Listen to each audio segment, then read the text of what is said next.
my microphone's not on. Hey, how's it going? Yeah, I realized that about the time. How's it going? I hope you're having had a good weekend. I hope you're having a good Monday. I'm having a good day. I had a good weekend. I think also this is a better time slot for me.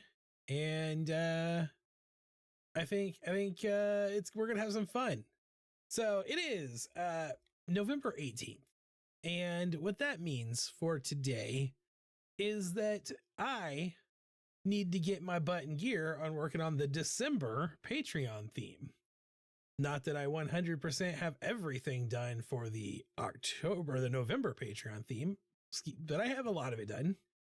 I have a lot of stuff ready to go. In fact, I should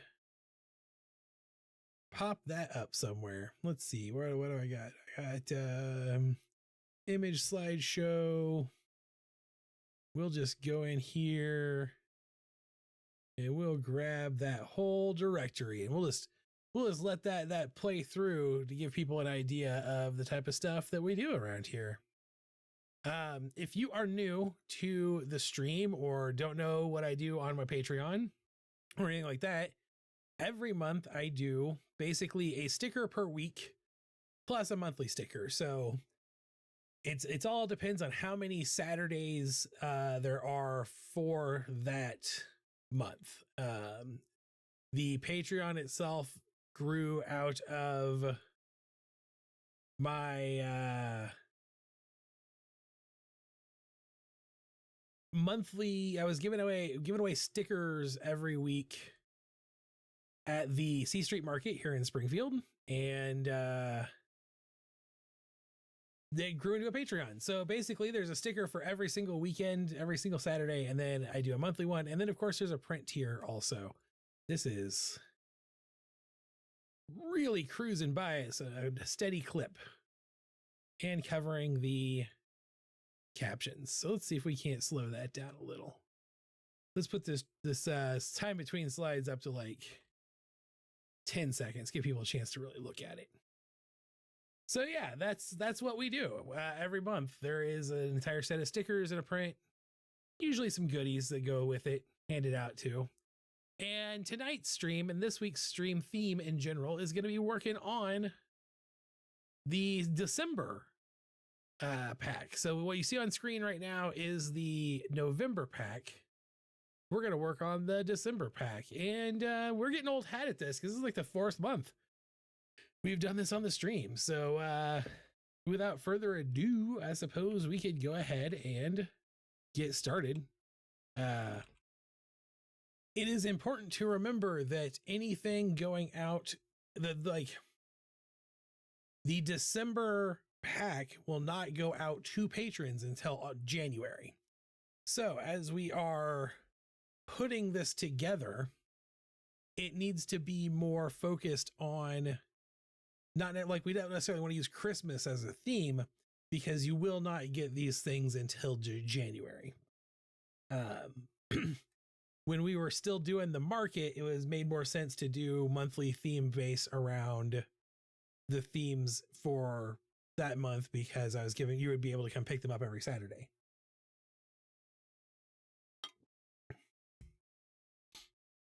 Although,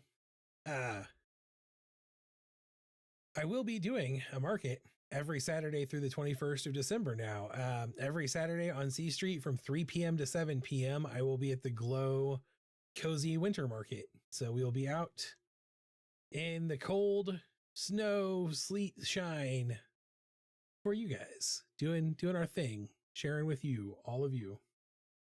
So we can, if you would like, look at the national calendar for December, but we don't necessarily need to start there. We can go a lot of different ways. Really whatever anybody wants. So the floor is completely open to the wackiness today. I'm going to go ahead and turn these guys back off. If you want to check out the Patreon, what's available for November, you can head over to patreon.com/Taco Viking Studio and check those out. Otherwise, I think I'm going to go ahead and turn those back off so that we can get to work. So just if we want to run down some of the themes, since we started doing themes in July, we had the Cookout Crusaders. And then in August, we had the Eldritch Breakfast Club. In September, we had the Library Run Amok, genre mashup people. In October, we did the Monster Support Group. And for November, we have the Carver.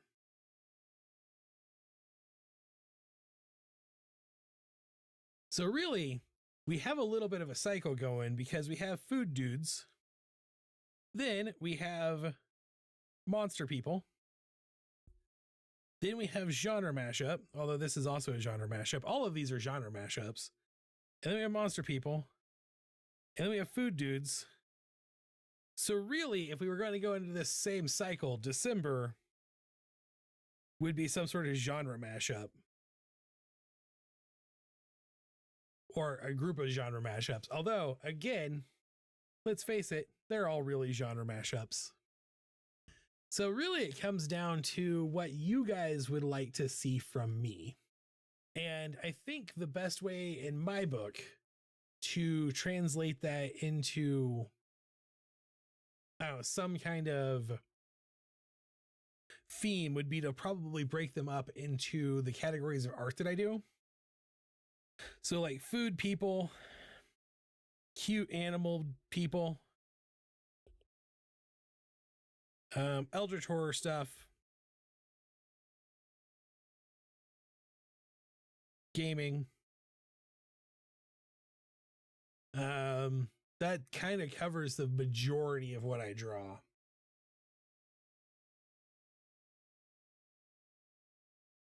Aliens in the ocean. Oh no, that's awfully real.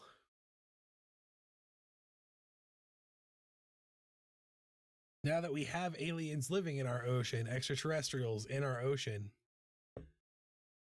It is terrifying to me, the world we live in sometimes. You know what I mean?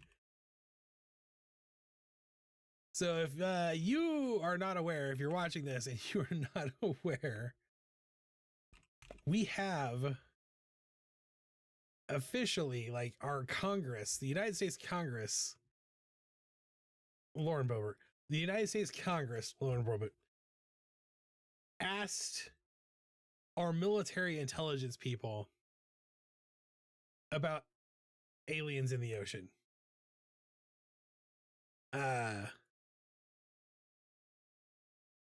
And they said that we have them. They exist. So there you go. It is. I used to watch, there used to be a TV show, getting into that pop cultural trivia nerd stuff now.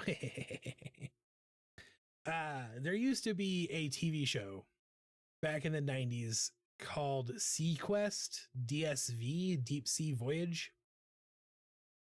And it was basically a TV show that was like a knockoff Star Trek science fiction type show, to the point where they even had a genius kid. Like, it was completely next generation, but instead of being in space, it was in a submarine in the Earth's ocean. And one of the things I always talked about was how unexplored our oceans really are. That show had a dolphin that could talk. That's a real thing. So are you thinking aliens in the ocean, like the weird animals that we have? Or are you thinking aliens in the ocean, like extraterrestrial life living in our waters? Like we could have, like, you know, because when you talk aliens in the ocean, you got like those weird giant jellyfish monsters that can't be killed, or like, you know, this guy wearing some Bermuda shorts. We could have an Atlantean alien or an alien mermaid mashup. Oh yeah, Yeah. So like this guy, but half fish. Maybe little claw hands, because that's what I accidentally drew anyway. Little crab hands, lobster hands.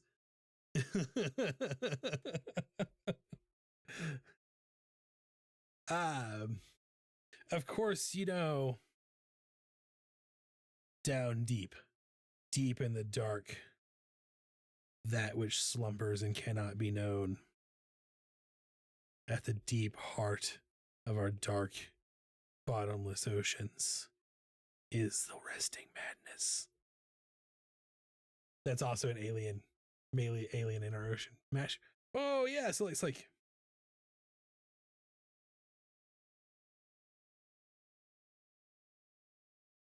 fish, jellyfish, alien jellyfish centaur. The giant squid. Giant squid looks something like this dude. I'm a visual thinker. I don't know if that shows. I used to have a big whiteboard. Giant squid. They are super scary. The fact that all of them that have ever washed up on our beaches are juveniles and are big enough to eat people is like terrifying to me. That's a true fact, by the way. And of course, we have like sea monsters in the ocean. I definitely feel like by the time January comes around, we are probably going to want some beach time fun. Like, it really could. That's like, to me, that's probably a thing we're going to want. By the time January comes around, we're going to probably want some reminders of some fun in the sun, because I think we're going to have a pretty nasty winter this year. And I don't just say that because my dad thinks we're going to have a pretty nasty winter and he's good at predicting these kind of things, but mostly that's why I say it. I think if we did some aliens in the ocean and literally like, I don't know, like a boat that is also a flying saucer, and have little alien mer people and some aliens like having a little boat party. You know, like we'll do a Taco Viking alien beach episode. You know, like we'll have a little alien dude in a bikini playing volleyball. You know, Twitch. Well, that and a certain someone isn't building a cabinet but a junk drawer. Talking junk drawer. I don't show you guys my office for a reason. So yeah, Yeti Detective, welcome to the stream. We are Brainstorming. We're thinking aliens in the ocean as the theme, because apparently we have those now. Lag on here is way better than YouTube. It should be, because my connection is more stable, and I don't know if that is Twitch in general or if that is because I have fixed some of the internet issue. Also, I have noticed personally that the later I stream, the more stable my stream time is. So I think by moving the stream back to 7, we got better stability on the stream anyway. Might need to slow the roll on the bot though. So, you know, it's a lot of factors.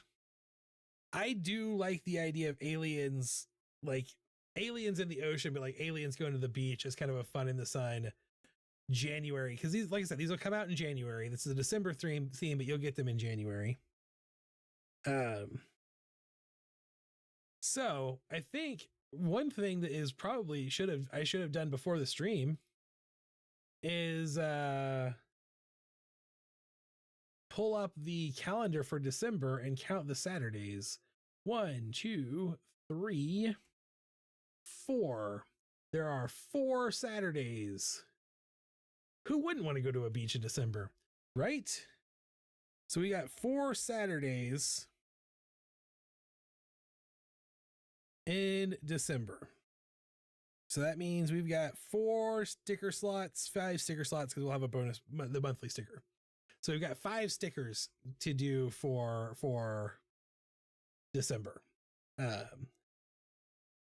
actually like this little concept of an alien merperson.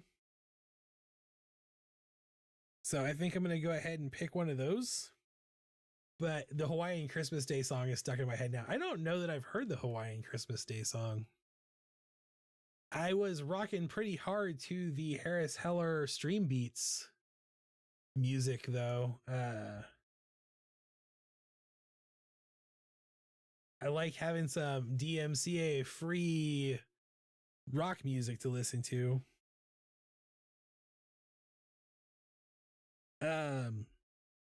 I don't think I want all of them to be underwater folks. Like maybe with you, half of them would be alien mer people. So like maybe we have one who's a traditional merfolk like that, and one that's a squid merfolk.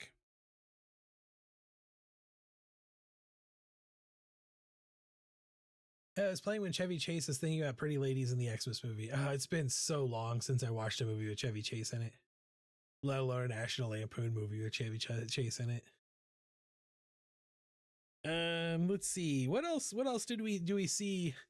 Maybe we get a double and we do a couple of little kid aliens. And I'm giving them all antennas to just visually imply that they're aliens real fast, but they won't.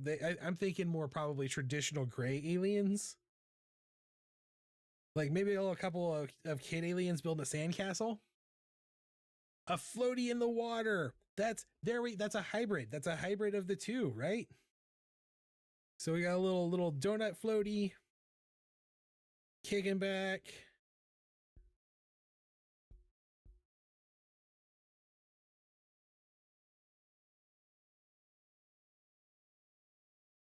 So that's like that makes. Then we have 2 mer aliens. We need 1 more beach alien. What about an alien that floats in the air but it breathes water, so it has a reverse snorkel deal? Like when you have a fish that wears like a fish bowl on its head, or like just like is like, hi, I'm up here, and the ocean is down here. And I'm literally wearing a reverse snorkel. One riding a shark. A little cowboy hat. Whee! Well, that begs the question is, would you guys rather have something other than 2 little alien kids building a sandcastle? Because I'm open. I think I'm just gonna have fun drawing aliens. Of course, I could probably I will do whatever stickers you guys want, because what I think I'm going to do for the print would be a beach scene. And then I would be able to draw as many aliens on the beach and in the water and having fun, like as I could fit into the time that I have available to me. So really it is going to come down to how much time that I learned when I drew the Hundreds of Zombies, Hundreds of Beavers parody poster for my 300th daily zombie illustration, that it can take a long time to draw a ton of things, but it's also very, very fun to do. I just realized that the times that I have set on these were set for offline times and not online times. So that's why they're spamming the crap out of us. So we'll take these and yep. There, turn you down and turn you down so that you'll stay off the stream more. There we go. I don't know. The alien kid building a sandcastle sounds really cute. Well, it could be cool depending on what the castle looks like. What does an alien castle look like? Now you're getting ahead of yourself. Now you're getting into the sticker planning phase. We're not there yet. um, maybe Alien Castle probably has some little like spiral domes, and maybe like, I don't know, little fences, and I bet it has a dinosaur.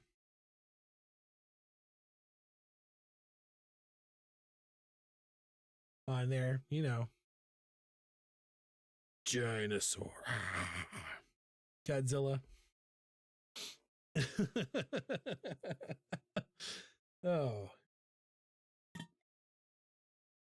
I already drank that entire thing of water. I have more.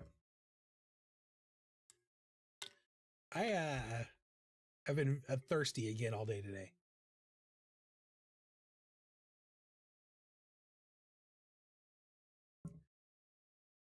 Does their castle levitate? I bet it does. I bet it does, and it has little crystals in it. Has little flying cars. Pew, pew, pew, pew, pew, pew, pew. So I've got some choices to make here. We've got shark riding guy, sky snorkel guy. I think, what if we combine them and we have shark ridey guy wearing the reverse snorkel, and maybe the shark wears the reverse snorkel, and then has like anti-grav boots. I don't know. There's just so many possibilities here. All right, let's clean up some space here.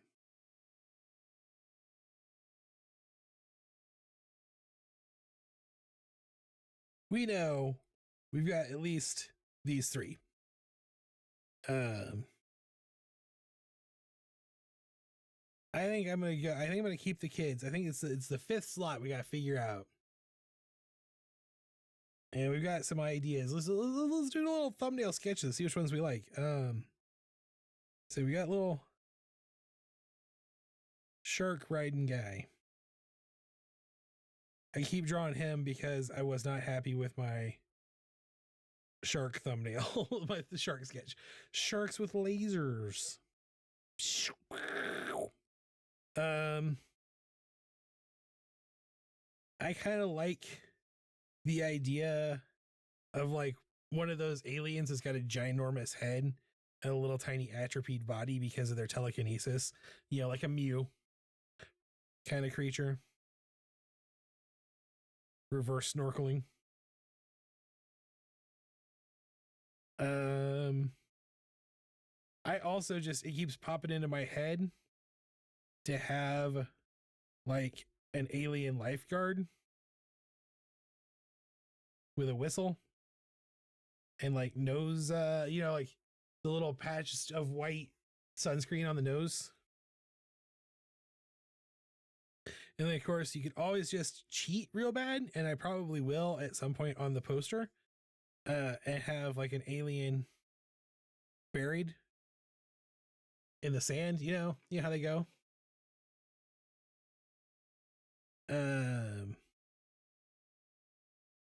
Definitely had some conversation early on about giant squids existing and how they might actually be aliens.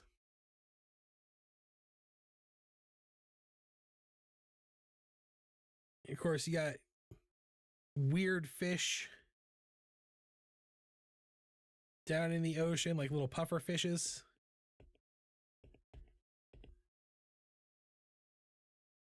And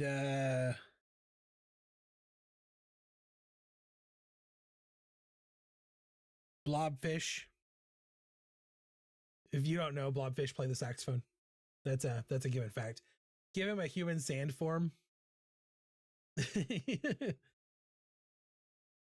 So like he's buried in the sand with his head sticking out, and then he's got the full on like human body covering him up. I like that. Or you mean like even better would be like he's like sitting upright and buried in the sand. And it's like, I'm a person. I play on my laptop all day.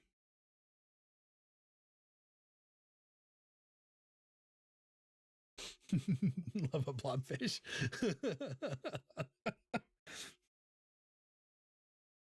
Okay, so I'm torn. I kind of want to draw a lot of alien merfolk, actually. Now I'm gonna get my fill of alien merfolk. Trust me, I'm gonna put as many alien beachgoers into a poster as I can. Like I'm gonna do my best to do like Where's Waldo level dudes.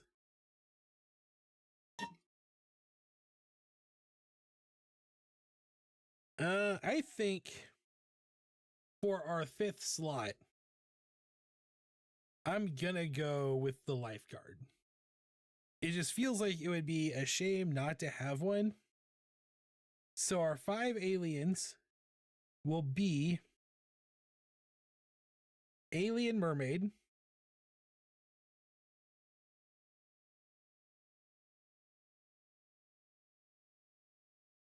obviously wearing seashells.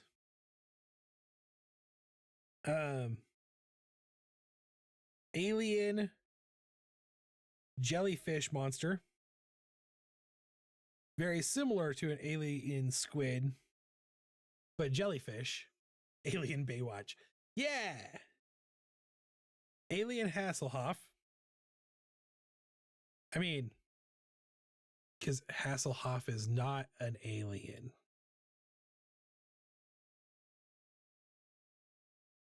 Little orange thingy, whistle.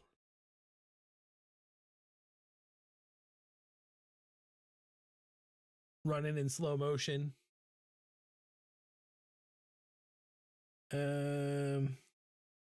Alien kids building an alien sandcastle.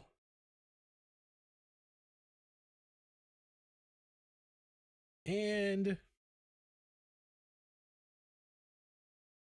flotation device. Alien. I think legs coming up over like this. With a cool drink. Wait, he isn't? I mean, of course not. Aliens aren't real. They definitely haven't infested our ocean. So these are going to be our 5 stickers. And like I said, I think for the print, I'm going to do like a real crowded beach scenario and try to fit a bunch of these ideas into that beach print. Oh, and this theme's going to be fun. I'm going to have to think of some really clever things that y'all can use in January that are beach alien theme related. I'm pretty sure Hasselhoff is one of the aliens, one of the celebrities that's shown to be an alien in the first Men in Black movie. I can't guarantee that, but I'm pretty sure he is. I know Dennis Rodman is one of them. All right, so are we settled on these guys as our sticker pack? No joke, I've seen a UFO. My brother and sister were there. I've seen a UFO. Once upon a time when gas was less than $1 a gallon, I used to drive around in circles all night with Yeti Detective looking for places for him to constantly have to pee. And one night we were driving around and it was like 3 o'clock in the morning and a giant green flash of death light came from the sky and then was gone. And I am 100% convinced it was aliens. No one will ever convince me otherwise.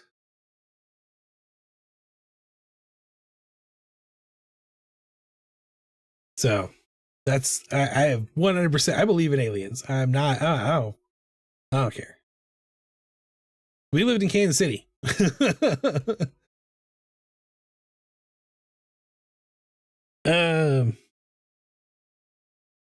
So that's settled there. One time we found an old timey phone booth and I peed in it. That is a true story that happened. It came from the tree line and moved around quite a bit. Ours was just a flash of flaming green light in the sky, but it was definitely not like if a plane had exploded above us, we would have known, right? We were in high school. It would have been like 2000, 2001. Still kids in the late 80s. Man, being a kid in the late 80s was the best time. You and your alien friend could fly a bicycle across the moon. So, I guess I can start sketching one of these dudes. I'm going to start with, obviously, the alien merfolk. And I have no idea. Merfolk. Reference art. So now we have these like options of going, do we want it to be a completely underwater, or do we want it to be like surface? So like we can have like a swimmy mermaid person, or like sticking up out of the water. It was Cal's baby ship entering the atmosphere. I'd like to believe that. We were close to Kansas. We excitedly told Mom the next day, and she told us all her encounters. Yikes. Yeah, South Carolina is a place full of monsters. I would not want to spend time there. Cryptids galore. Constantly eating people.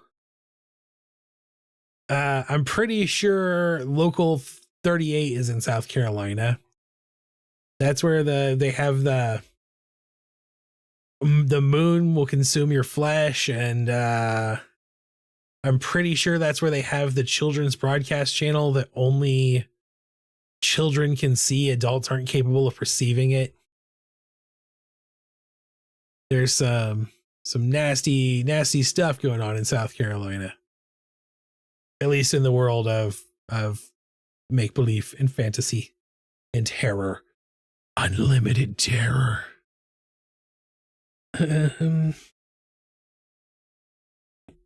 I think I'm in South Carolina, but it was a hot spot, I believe. Is Mothman in South Carolina? Was Mothman in South Carolina? I want to say Mothman is West Virginia. Appalachia, though.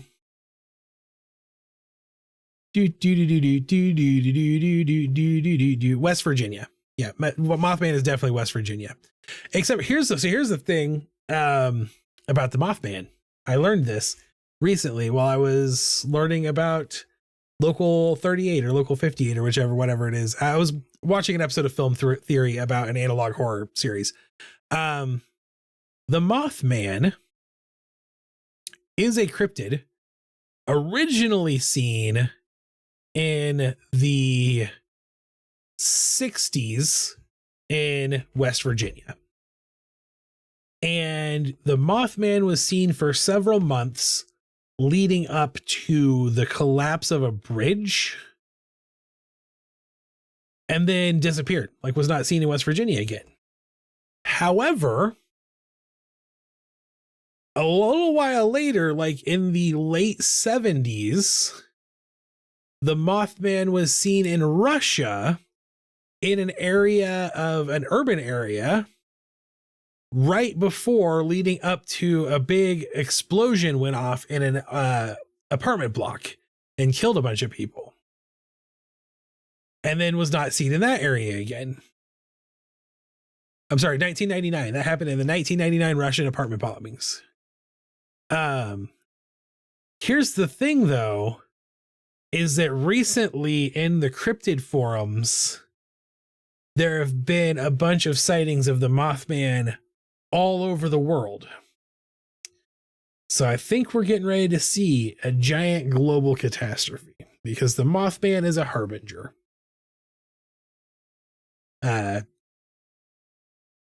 We left after Hurricane Hugo.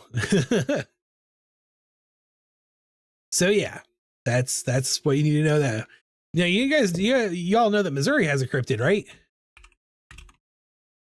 It's not a particularly great one. It's kind of a knockoff. But it's the Missouri Monster Momo. Basically, Missouri has its own version of Bigfoot. That's pretty much what we got. Momo. It supposedly has a pumpkin-shaped head. Yeah. People have been seeing, having sightings of the Mothman all over the world for the last few weeks. It's crazy. It's crazy time.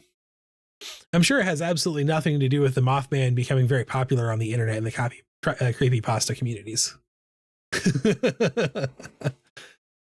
I am a big fan of cryptids. I don't know. Has that come through? Has it come through that I'm a fan of cryptids?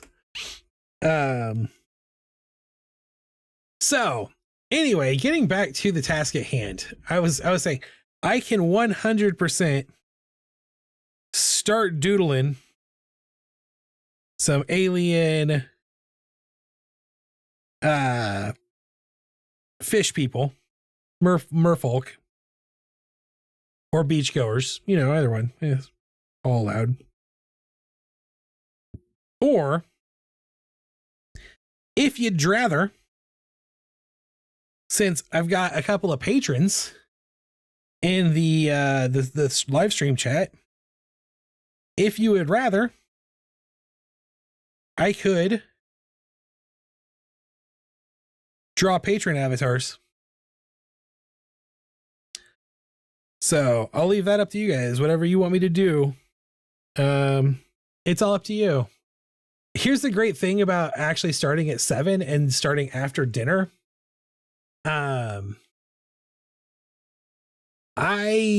basically don't have a time that I have to get off. Like, I could keep going for all of eternity at this point. I don't remember his name, but there's this guy who supposedly channels an alien mentioning that stuff is going to happen soon. There's always a guy saying stuff's going to happen soon, though. That's the thing, is there's enough of them saying that one of them's going to be true. I learned this from a podcast in the 2000s, but I heard that Mothman was trapped in a rock painting by an indigenous shaman, and right before the first sighting in the 60s, the state government sandblasted the original rock painting and had someone replicate it somewhere that tourists could see it from the highway. Patron avatars draw me. I am very vain. I'm not familiar with that story, Yeti, so I don't know. That is very possible, but that feels to me very much like a post-rationalization. Like, that feels like someone adding something to the legend, not part of the ongoing at the time. Okay. I'll do Patreon avatars. Although, you need a third one?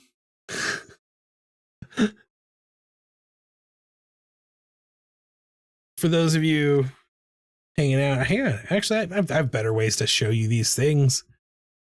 I can show these things better.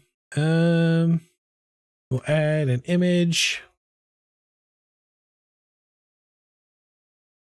Every time I open my file browser, I feel like I have to like make little noises to be more entertaining, because I will forget to talk when I'm cruising through files. Incredibly bad at this being an entertainer thing. Illustrations.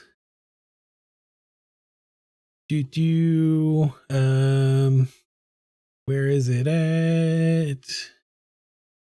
Did I put them under client files?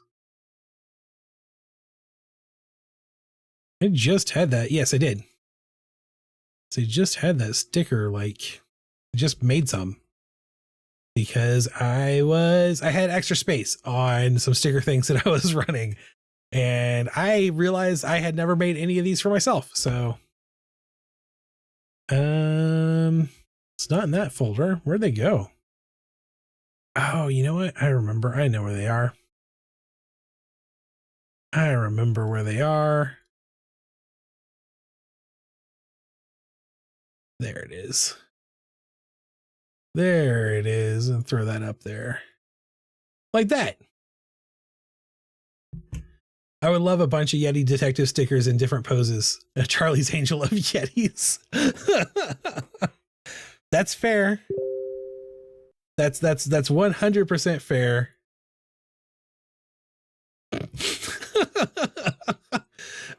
You should post that in the back alley section of the Discord. Yeti detective, the thing you just sent me in Telegram. So yeah, this is a Yeti detective picture I did back in July. I actually did this at the time that I did this drawing. Yeti detective was the only person in the Patreon who was at the print level. So I did this originally as the print for him in July.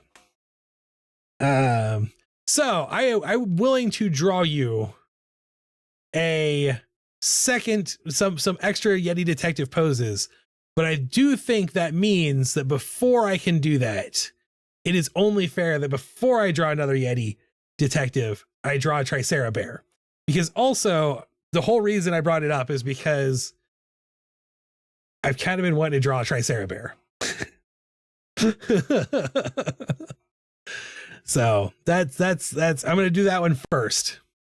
And I think I should update the stream info to drawing Patreon avatars.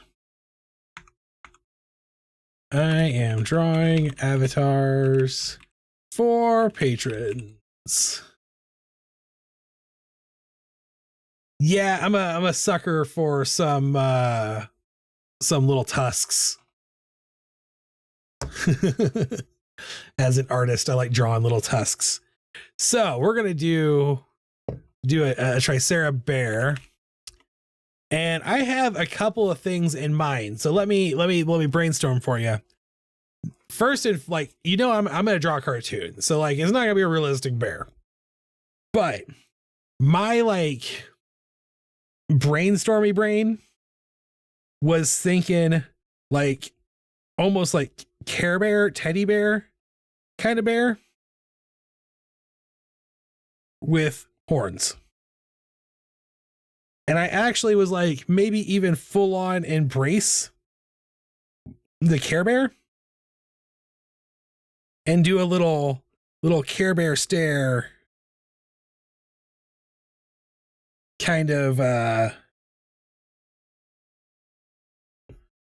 tummy symbol. I always wondered what a Tricerabear would look like. Never thought about attempting it.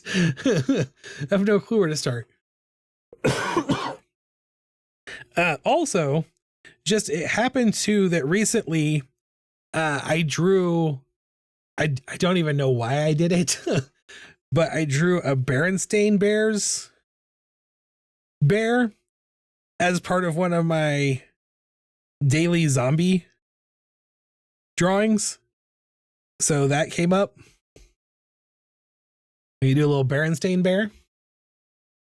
Or, we could go a little more classic, old school, I think, bear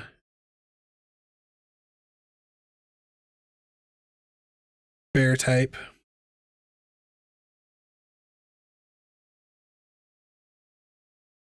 Maybe give it a ridge.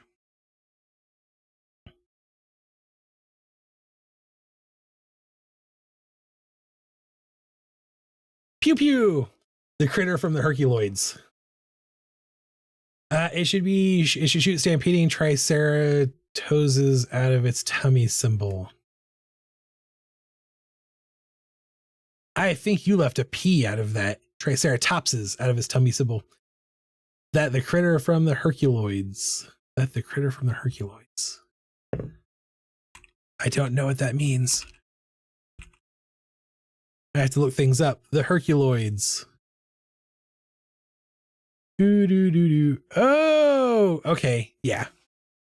This old school cartoons. A fluffy ridge. Okay, so what if we do a fluffy ridge with horns on the Care Bear bear? I think the Care Bear. Let me throw this out there. personality wise, to represent you, I think a Care Bear that is a little pointy is a good representation. I'm just saying. I don't know exactly what that means per se, but that feels accurate to me. So I think we could do that. I loved that cartoon, but it's all dino. Obviously need more bear. Yeah. And also it only has 2 horns. So it's a dual. Well, I guess, wait, hang on. 1, 2, 3, 4. If you count these little ridgy points as horns, I guess it's got like 6 horns. This is the bad old school Hanna-Barbera level cheap animation.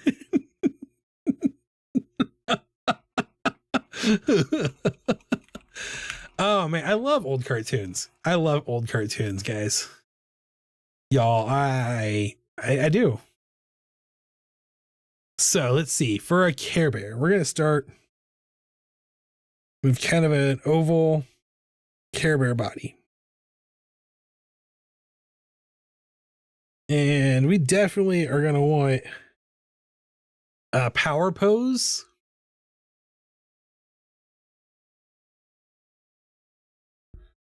Care Bears used to do power poses more often.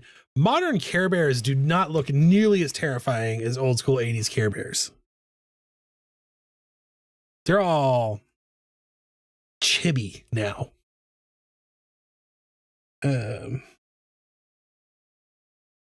Little bottom of the head, little top of the head action. So I'm gonna come back. I'm gonna redo this. I'm gonna bring this in.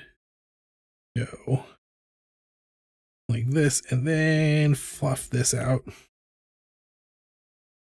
And bring in a horn.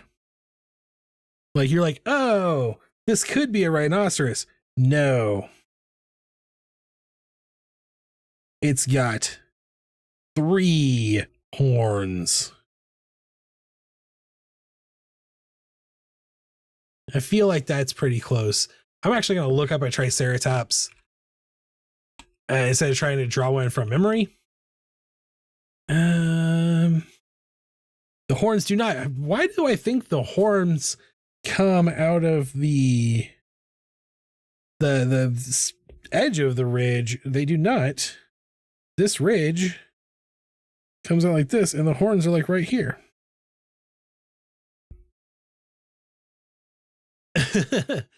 Yeah, they're all chibi, and it looks like they've gone all in on Care Bear Cousins. They do not look like they would murder a giant dragon and kill an evil wizard and a boy possessed by a magic book in front of me while driving around on a cloud car anymore. So we'll go like this. And little side action. And honestly, here's the thing is I'm going to have to come in here to distort this a little bit. Let's liquefy. Because Care Bears don't just shoot, like they don't just power pose. They full on tummy project and lean back while they're doing it to shoot out from their belly. Oops, don't erase.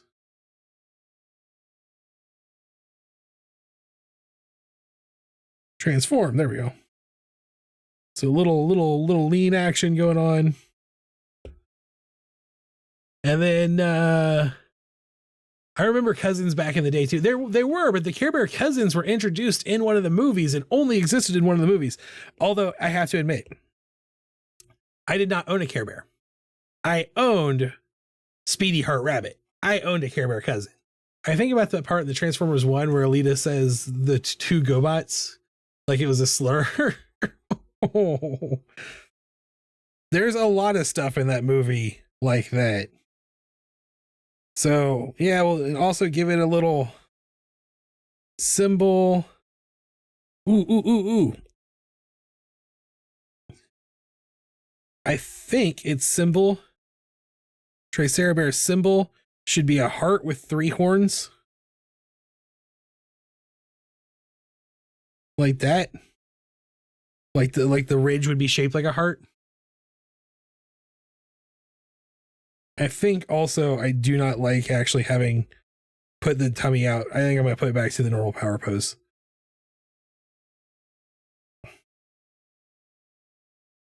And then this is the center line here. These horns. Yeah, so what do you think? Is this a Tricerabear? I had a rainbow bright and my sis had a popple. Did anyone else have a Weeble? Weebles wobble, but they don't fall down. Okay, I think I'm actually going to, that's a good sketch, but I don't like it as a finished pose. I'm going to try to dynamic that pose up a bit more. Really bring in some sass to it. Tricera heart is brilliant. Thank you. Let's see. Can I get a reference image of a 1980s Care Bear? Tricera is a good prefix. Yeah, here we go. This is the good stuff. Classic TV 80s Care Bear cartoon Care Bears. Load images, please. Oh, they're calling them retro Care Bears. Yeah, Care Bears in Wonderland. This is my jam. All right. So it looks like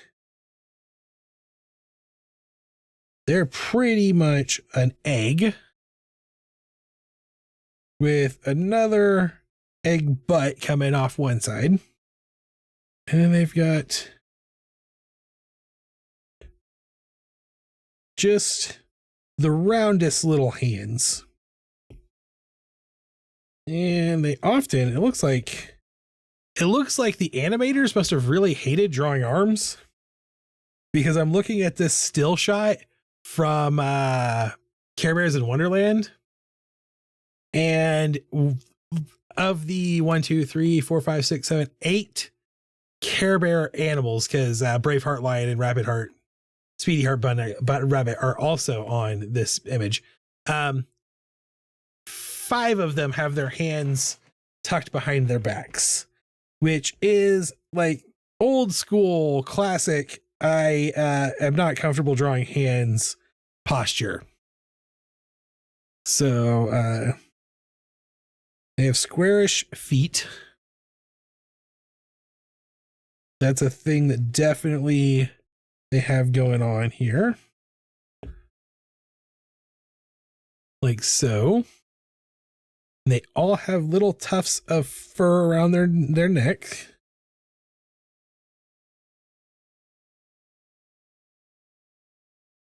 So something like that. And then their heads are kind of round, but they have poofy cheeks. And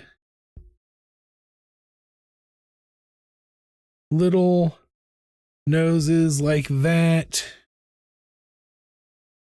And clearly have the eyes that I draw all day, every day.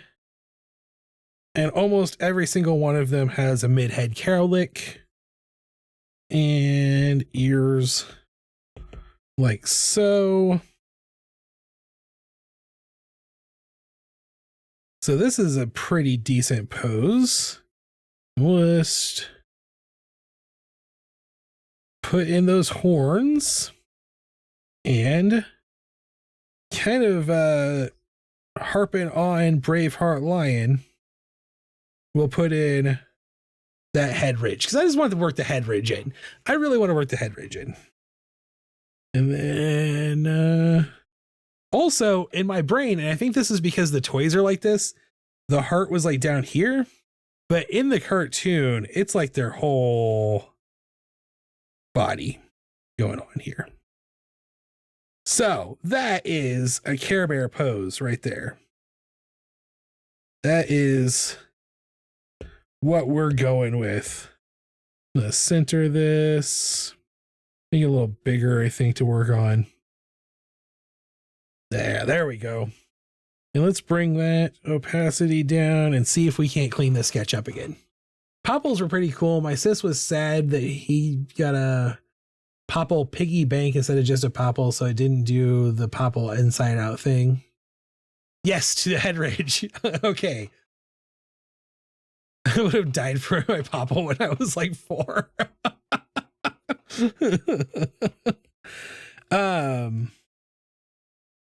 Here is the thing is I have 2 older siblings, so I had a lot of hand-me-downs and a lot of my own stuff. Okay, so another thing about Care Bears. Care Bears' noses are shaped like hearts. So I'm wondering how I can make this like horn here. Maybe I don't put it at a point. Maybe I bring it up here and I give it another little heart on the end like that. So it's still shaped like a heart on the end.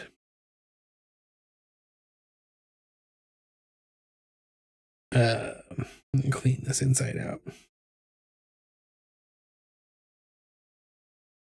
I think that's what I'm going to do. I think I'm going to make the nose horn heart shaped like that. And then we'll do a little eye line. And the little mouth comes down like that. And up like this. There's some eye action. And they have basically like that. And that. This is a cute looking face already. I like it. I'm going to bring this head ridge around, these ears around, and we'll have them come down like that. And then this is where these other horns will be.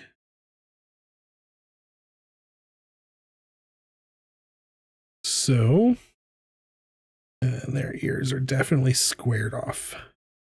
They're bear ears. Bears have squarish ears, I guess.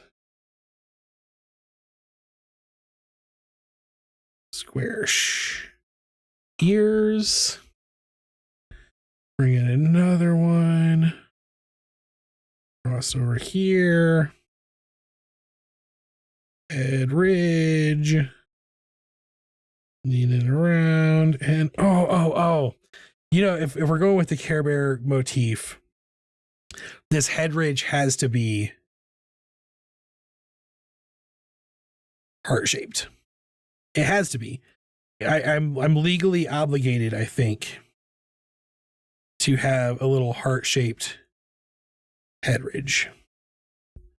And then I have fixed this ear positioning here, because this is going to be center line of the face. I want this to kind of come around. So this would be over here. Like that. That looks okay. I really do love bears. I think they are just so cool. I have a healthy respect for any creature that has swords for hands. And even the tiniest bears have pretty big swords for hands.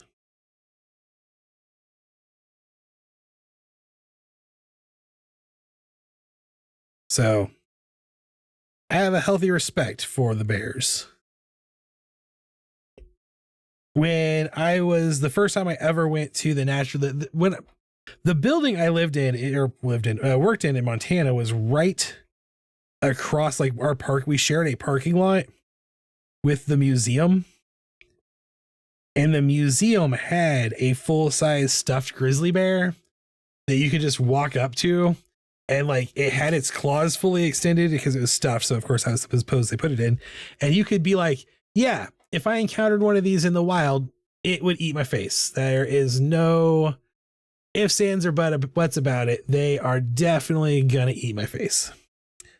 But at the same time, also like bears were common enough around there that like brown bears and black bears you didn't even think of anymore because they just were things that hung out. Like I remember that when my mom went out and did her job interview and moved out several years before me.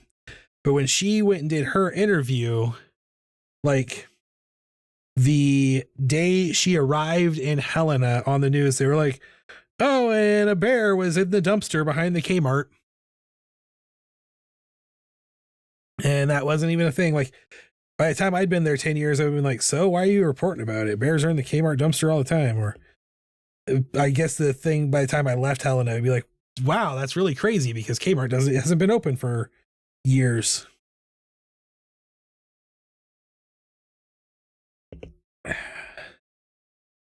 I hope I'm going to do this justice. I'm worried that I might have over promised here.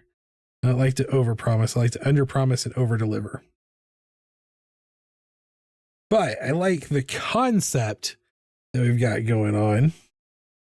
So I'm going to close my reference art. I'm trying too closely to follow the reference art, I think is one of the problems I got. So here, I'm going to come in here. The head shape is a little wonky. I'm going to smoosh it down a little bit more. Just as kind of a point reference. Of course, I'm always going to ink over this. I think that will look a little bit better as I ink it. The perspective is a little off in that sketch. So, let's see. We got a flat here. Wait, so was the bear getting into an empty dumpster? Do bears just do the if it fits I sits thing? No.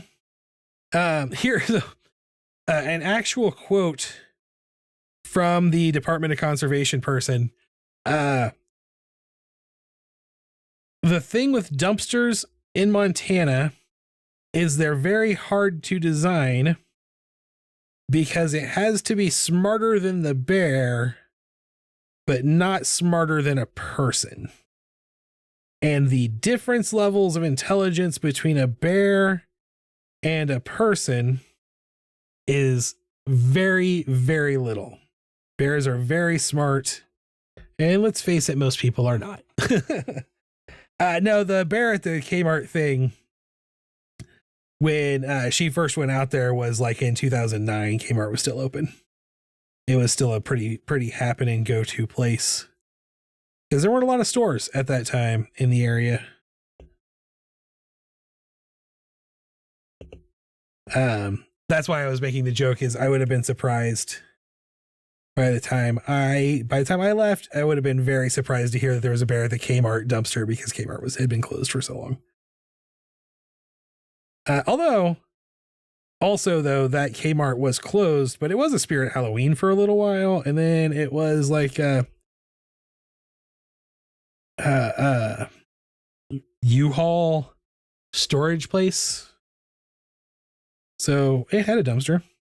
But no, if there's a dumpster, bears gonna get in it, man. That's just the way bears roll. Bears like food. They like people food better than their food. So gotta think about the bare necessities. The simple bare necessities. The let a bear rest at ease. Those simple bare necessities of life. It's just the bare necessities. Let a bear rest at ease. There is a significant overlap of the intelligence of the smartest bears and that of the dumbest tourists is a thing I remember a park ranger saying about why their trash cans were so weird. Yes, that is. I read somewhere that Cybertrucks are getting damaged by raccoons because they look like dumpsters. Oh, I want that to be true more than anything else I've heard today. And I've heard some crazy stuff today that I would love to have to be true.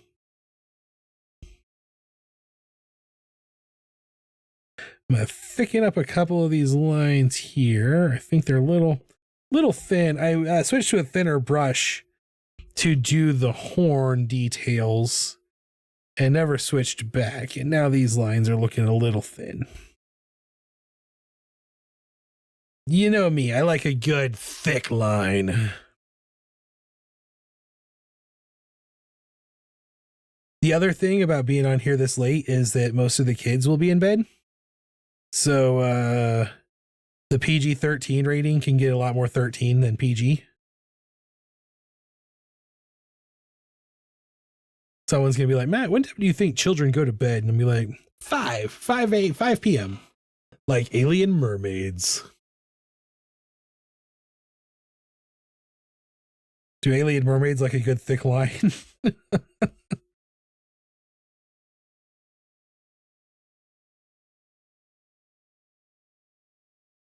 Okay, there's one horn. That horn came out good. It looks like a good looking horn. You're good at drawing horns, Matt. Thanks, internet. I 100% trust everything you say all the time.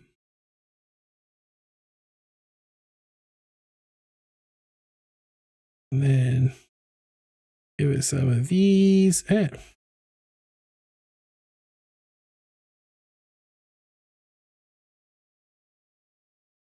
going to trim that off here in a second.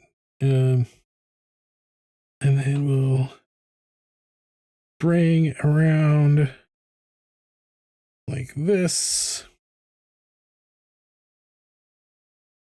Did I somehow turn this bear into a chipmunk? Look at this face. Someone tell me, did I accidentally turn a bear into a chipmunk? Sometimes I do that. One of the comments. So I told Yeti Detective this. I know I'm coming into my own as an internet artist because I got hate comments today on the Cappy Barbarian. Someone was like, oh, it sucks ass. And it was really funny because they were like, the old one was better, you suck. And then a little while later, I got a comment from someone who's like, the original looked too much like a teddy bear. And I was like, that's exactly my problem with it. And now he looks like Arnold Schwarzenegger.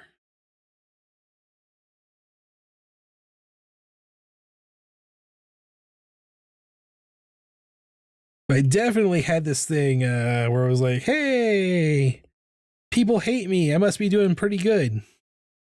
Because that's one of those messages to myself. I started a new series of little shorts today called Messages to Myself.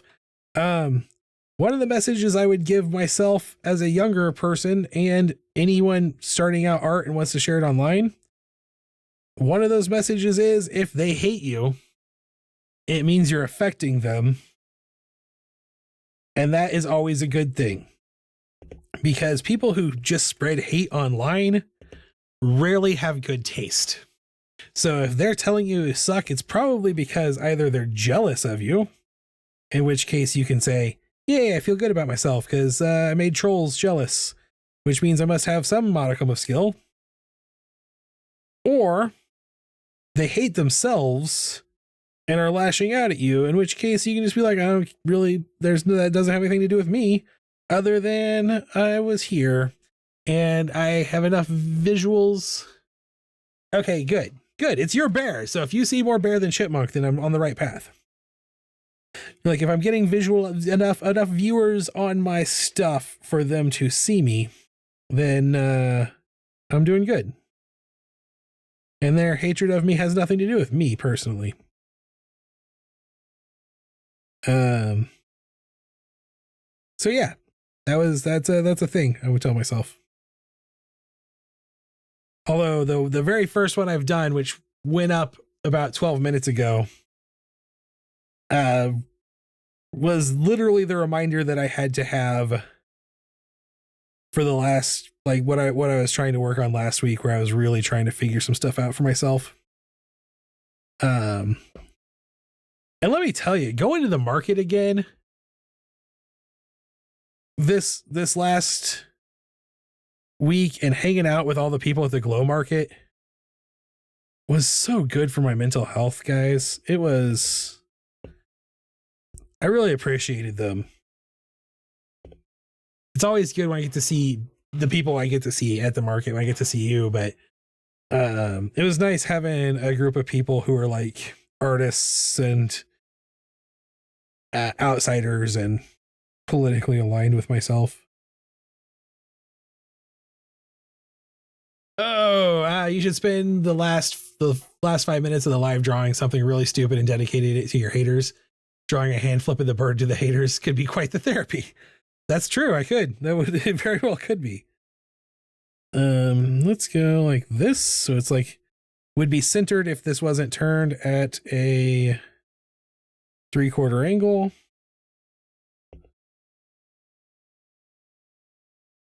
It's like that. And then we'll come up here and do one like this. Okay, so here's the thing about Tricerabear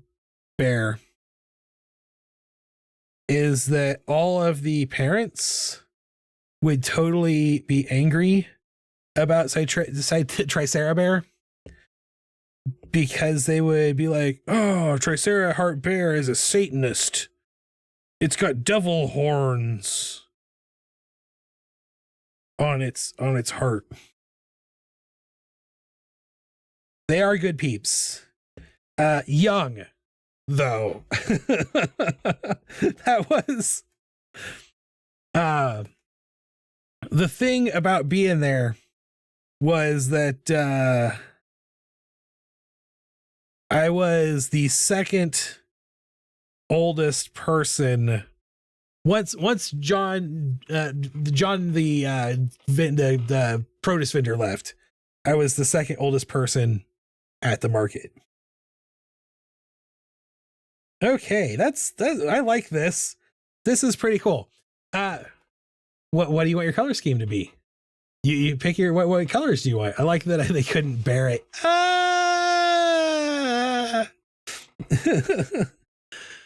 What colors would you like Tricerabear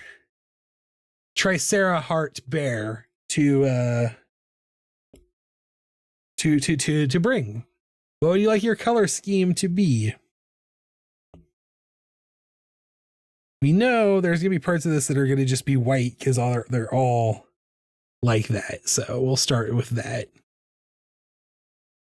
Yeah, it's your bear, so you get to pick the color.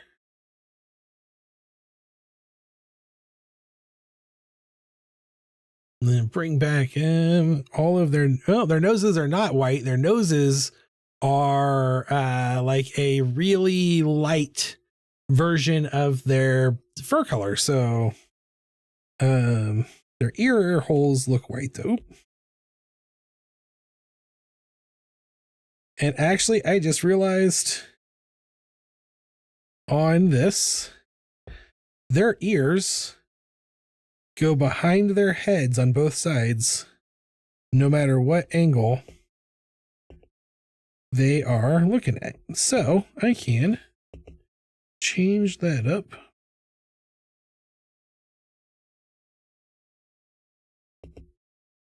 Real fast. Oops. Bring back that erase. Like so. There we go. I believe we share a favorite color of green. We do share a favorite color of green. I'm going green. We'll go with a green. It'll be green. Do you have a particular shade of green that you would like to see in mind? Otherwise, I will pick one for you. My actual favorite shade of green is a like crazy high contrast slimy like mad green. But I think for Tricerabear, maybe something a little more in a jungle green. Like this range. Because that just feels dinosaur-y to me. You know what I mean? You know what I mean, Vern?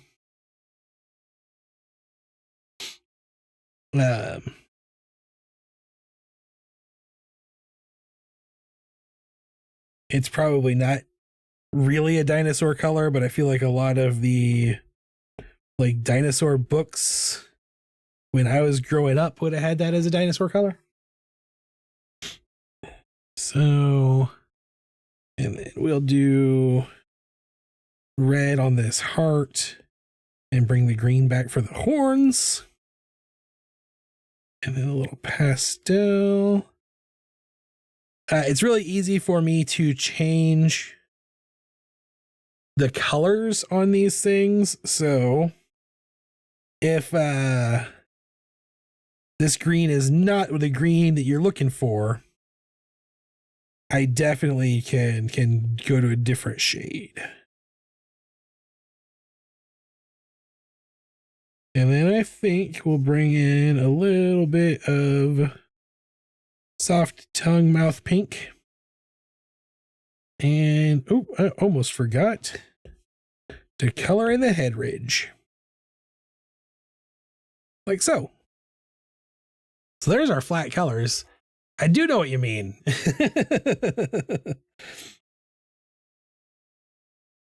I like this a lot. I really do. I like this drawing.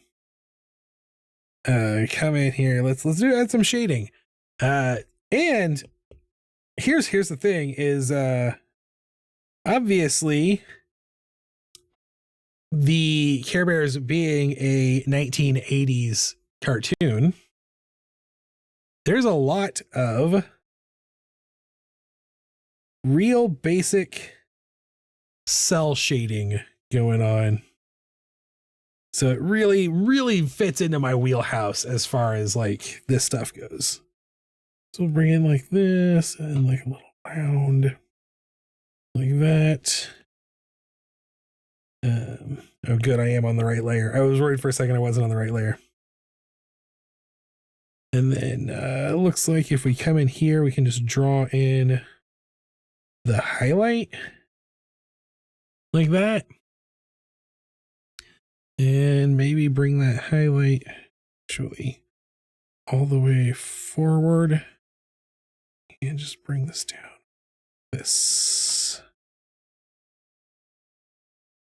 Underbelly wise, we're going to come in, do a little shade line there. And I think I'm just going to let all of that be shaded. Like that. Maybe lighten the ridge a tiny bit. Okay.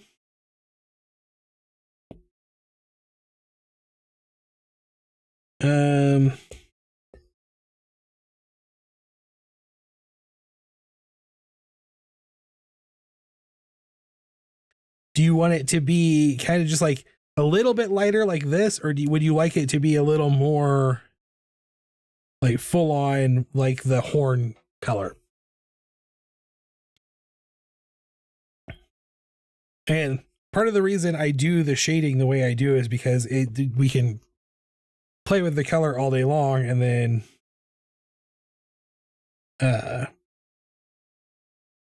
not have to worry about any of the like shadows or anything being recolored.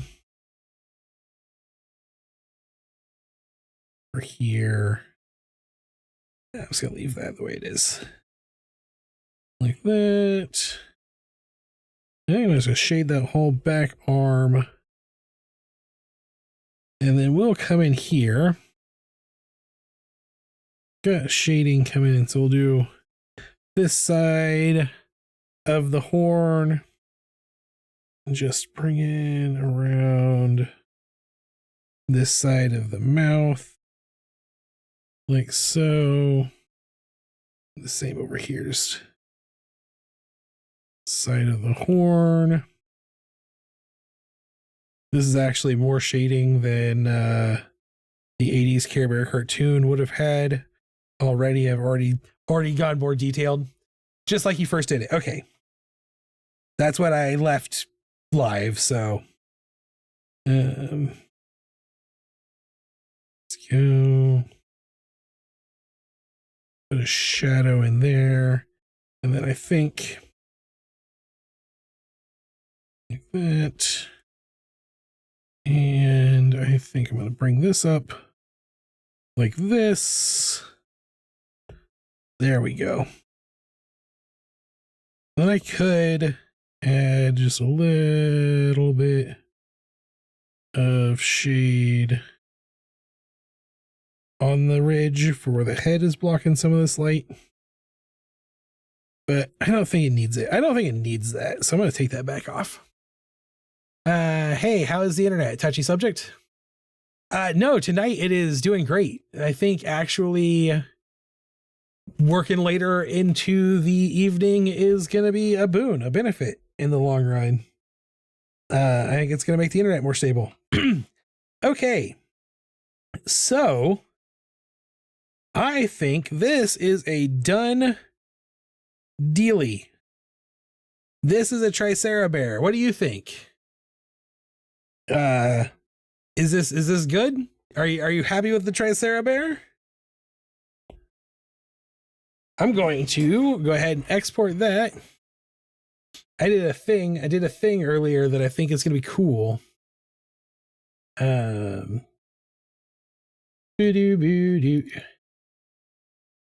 Oh, my external hard drive is a very old school hard disk drive.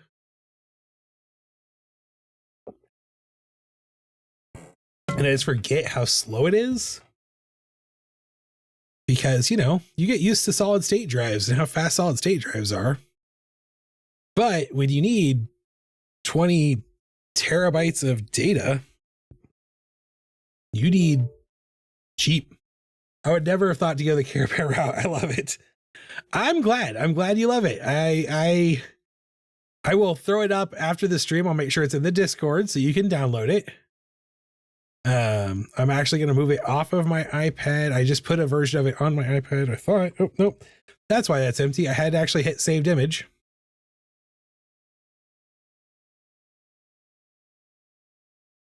Save image.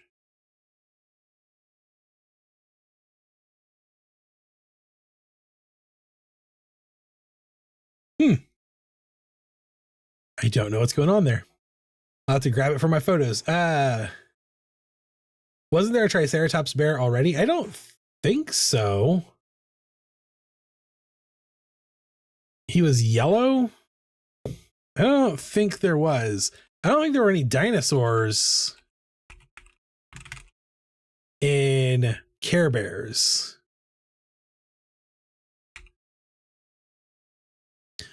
But I haven't watched Care Bears in a very long time. There very well could have been another like cute dinosaurs cartoon where there was a yellow Triceratops.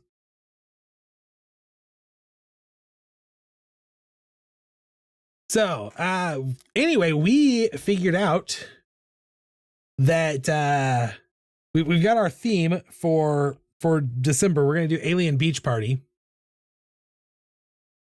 And I was like, I can either start drawing those stickers on the stream or I can draw audience Patron avatars.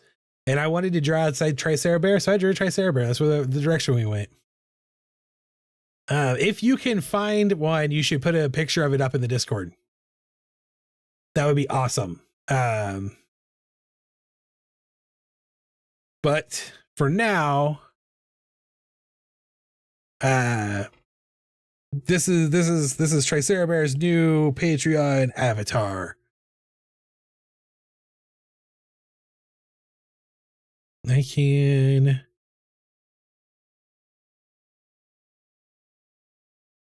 Oh, I'll get it up here in a little bit. Okay. Let's see. The Land Before Time had a yellow Triceratops. I think you're Mandela affected. That's what I'm thinking too. Or just mixing, cross-referencing cartoon trauma from childhood.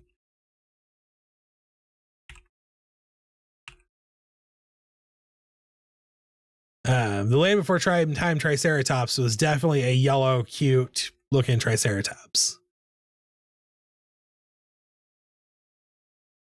The main character Triceratops, not the one that gets eaten by a T-Rex at the opening of the movie. I tried to post a photo in the Discord and I could not, but it let me upload the GIF yesterday. I also think I got Mandela. So there are only specific channels on the Discord where you can upload photos, and that is to conserve. It's the Discord is open, and whereas I trust you all quite a bit, I don't trust the open internet. So that's what that's there for. You can post in the gallery, and you should be able to post in any kind of memes channel for the photos. What's next? What am I gonna draw next? I guess Yeti Detective deserves a second. It was here, so he gets another detective. So what pose are you thinking? Yeti Detective poses.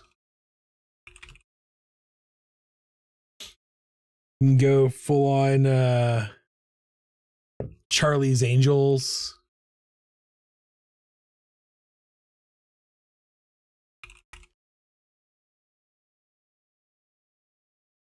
I've got the Charlie's Angels.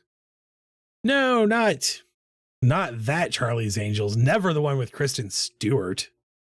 No one's ever looking for a Kristen Stewart Charlie's Angels poster. I need to be able to post in the graffiti wall channel. It's a need. You should be able to post in the graffiti wall channel. Let me check. Edit channel. Permissions. Everyone should be able to view channel. Yes. Manage channel. No. Manage permissions. Manage webhooks. Create invites and messages. Threads. Create threads. Embed links. Attach files. Add reactions. Let's make sure everything's turned on manually on this channel.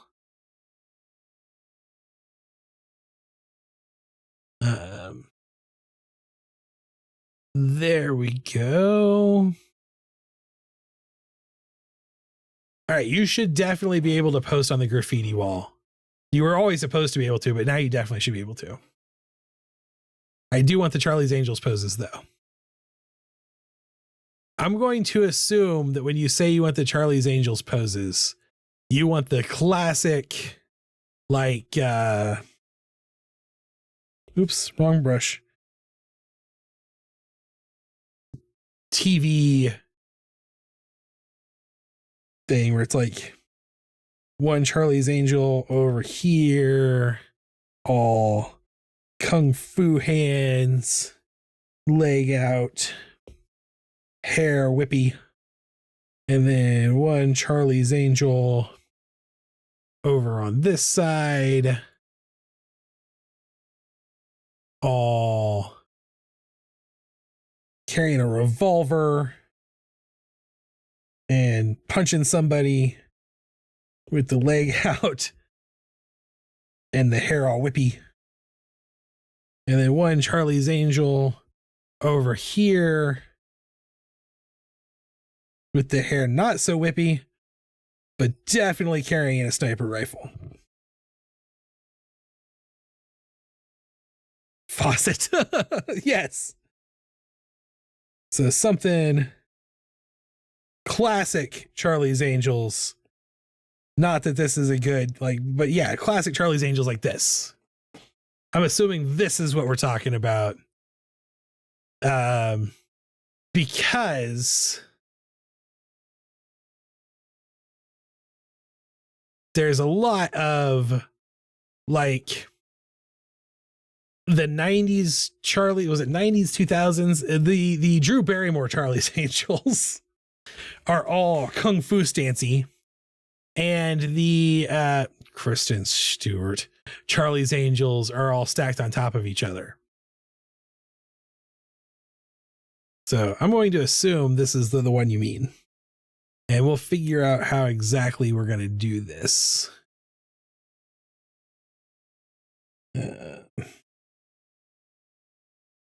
I want 3 stickers, 1 for each pose. You're very demanding for someone who only paid me for half of the Kong dongs I sent you.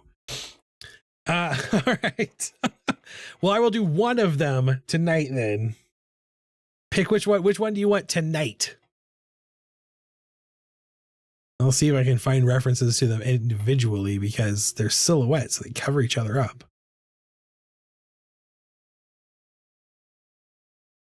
Charlie's Angels individual silhouettes.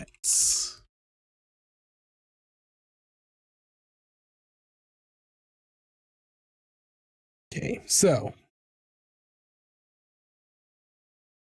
we'll start with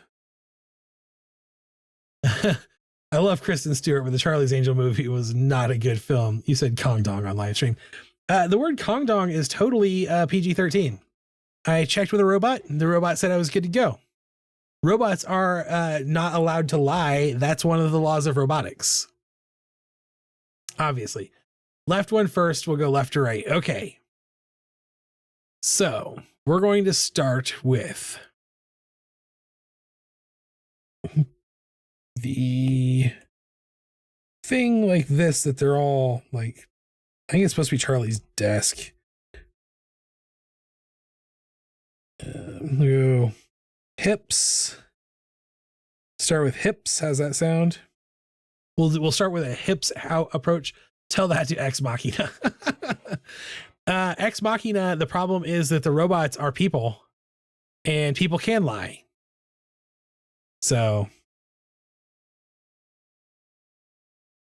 although Detroit Become Human has a similar thing where they suddenly are able to lie. And I think here's what I think is happening here. We're going to go this leg down. It's hard to tell because the silhouette is bell bottoms, crop top, trench coat. That is probably what Yeti Detective is literally wearing right now. It's what he was wearing in his high school senior year photo, his senior photos. What's nice about the silhouettes is they don't make me draw shoes. The old school silhouettes have like Powerpuff Girls-esque straight lines on them. And then like that on the torso with ridiculously thin neck. And shoulder action there. Bring this arm out and up. And she is clearly not wearing a crop top because she has very flared sleeves. But like that. I need those hands again, please. They're like this.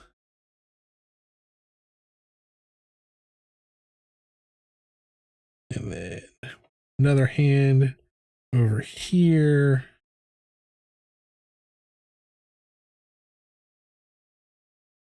Like this.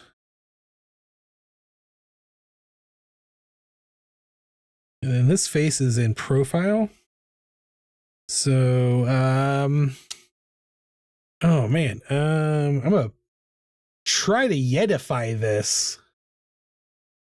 Do my best to Yeti this profile here. We've got brow line.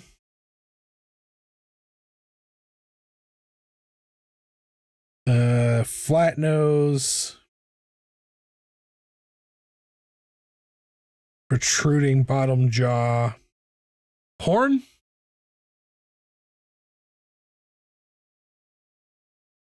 Horn.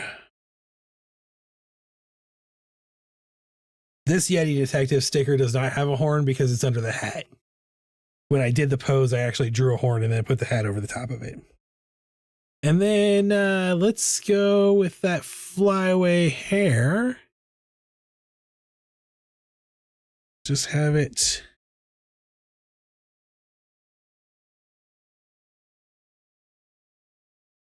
like that. So there, that's a good pose, right?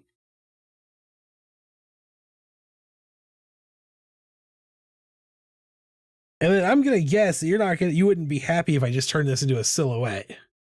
You're gonna want me to actually draw a character.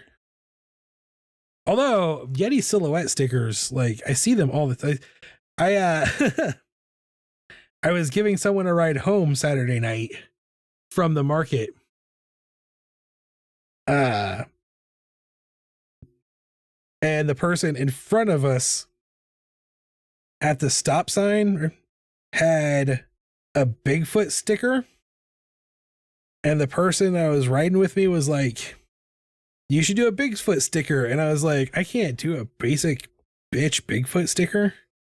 I was like, you have any idea how many people have used that one public domain Bigfoot silhouette to make stickers?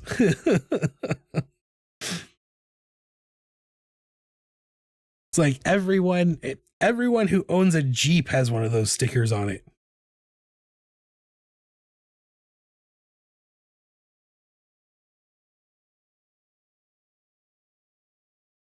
Well, something like this.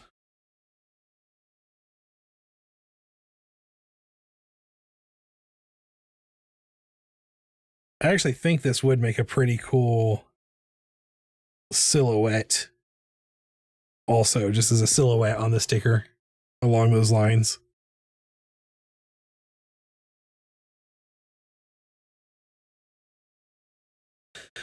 I thought all Yetis were uni Yetis. I thought that was a difference between Yetis and some other abominable snowmans.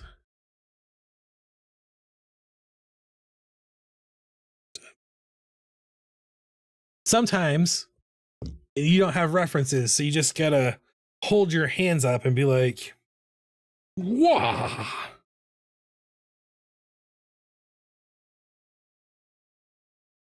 And then you know exactly what shape your hands are.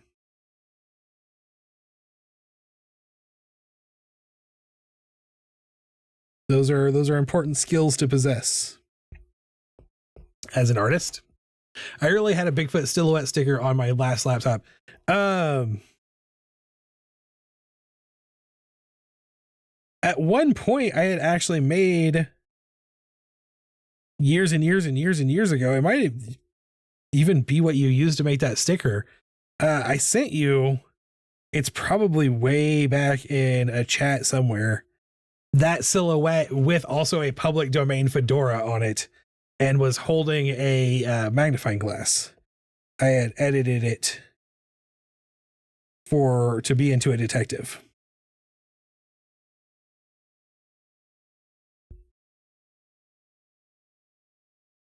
For when we were going to write a Yeti detective short story. We never got around to it because we are lazy. Lazy bums.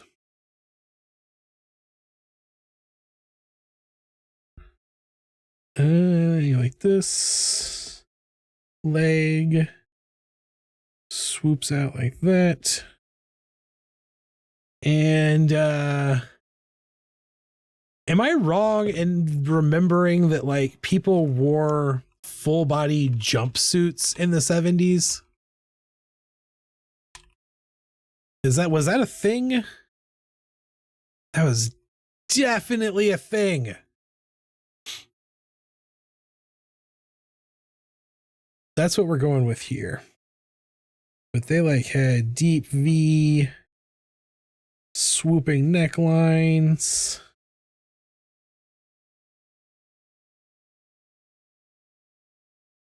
Come down like this. This is the front of the chest. It's hard to do this because it's supposed to be a perfect silhouette, side silhouette. Profile is the terminology would be. So the torso shape would be like this, and like that. There. All right. I like that. I like it. I like it. I like it a lot. Thank you. Then we'll come down here. Just unibrow. This Yetification system, like full body suits, pretty much. Yeah, jumpsuits. I thought so. I looked it up and I was like, oh yeah, they were definitely a thing. I wasn't just making that up. My knowledge of the 70s, having been born in the 80s, my knowledge of the 70s basically comes from that 70s show. And I was like, I kind of remember people wearing jumpsuits sometimes on that show. Yes, remember that this Yeti actually like has two-tone eyes. So, and then we'll add a little. So I'm going to bring this tusk even farther. Now that I'm not doing it in just a silhouette, bring this tusk even farther back. The lip protrude out a little more. Curl under. And then a really sharp point on the chin for the extra obvious silhouette line. And then have this horn come up like so. Have the hair come down like so.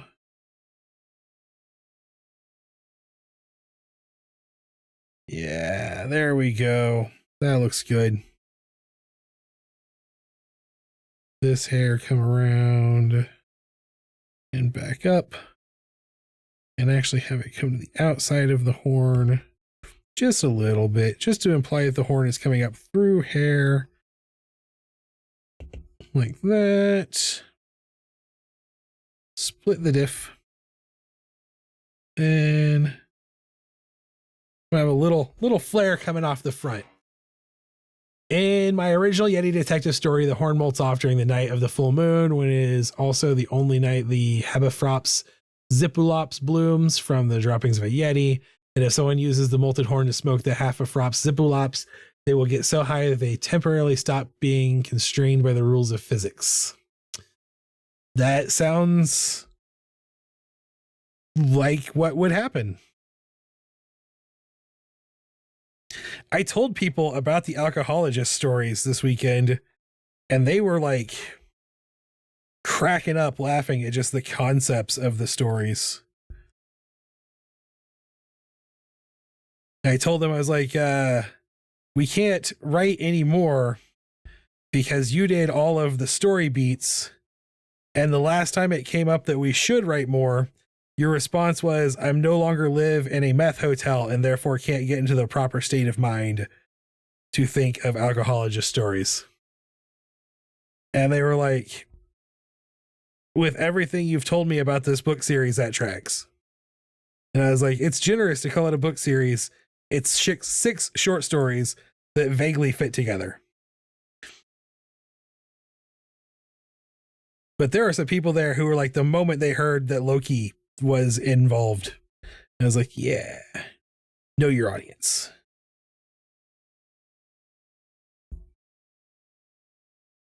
If we had known our audience all those years ago, we might have made more than like $4 off of the entirety of the series. I think a little zipper line there.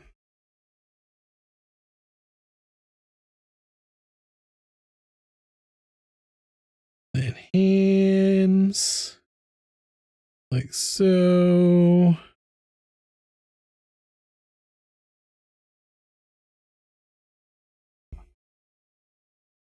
And the opposite of hands like so.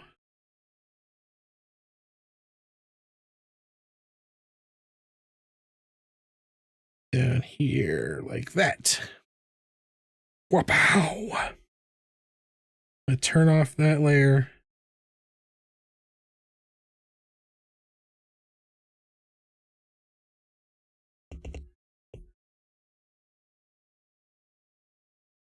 Clean up some of this light. I'm actually going to get rid of this zipper line. We don't need it. Doesn't really add anything. So here we go. This is our profile left side.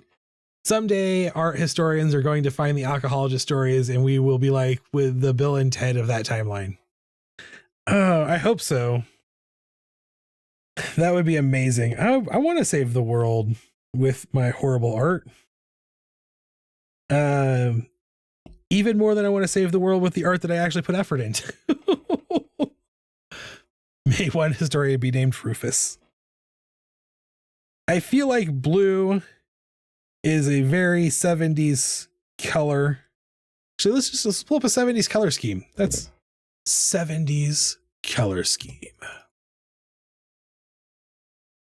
The Yeti detective motif is often blue because Yetis are ice creatures. But there's nothing to say there can't be some diversity in some Yetis. Retro 70s color palettes. Boop, boop, boop, boop. Oh yeah, lots of mustard yellow colors. That's there we go. That's some 70s color palette right there. And then we'll do a nice complementary ugly brown on this hair and a little bit of a rusty for the skin, which is kind of looking powder blue. We can go powder blue. I was looking at this rusty red and going, I like it, but it's given more Oni than Yeti. And then we can do like a real electric blue eye, white eye tooth.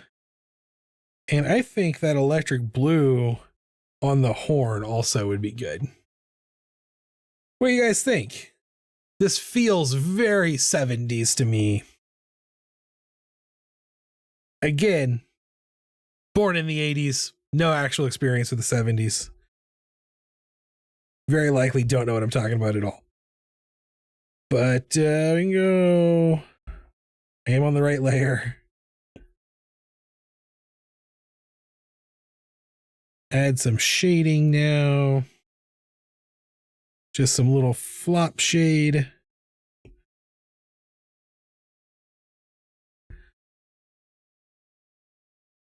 Like so. I like that. Add some shading to that ball, that eyeball, nose ridge, protruding brow, protruding lip. That yellow definitely attracts. I was thinking powder blue on the suit felt 70s. You know, that is literally what I look like. I know. You think I don't know what you look like? I've known you for 20 years.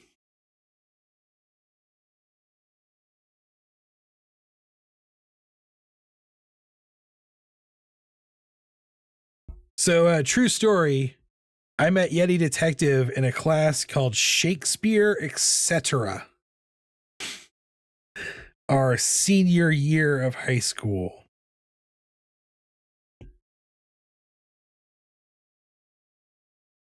He is the only person in this live stream that I did not meet at the C Street Market right now.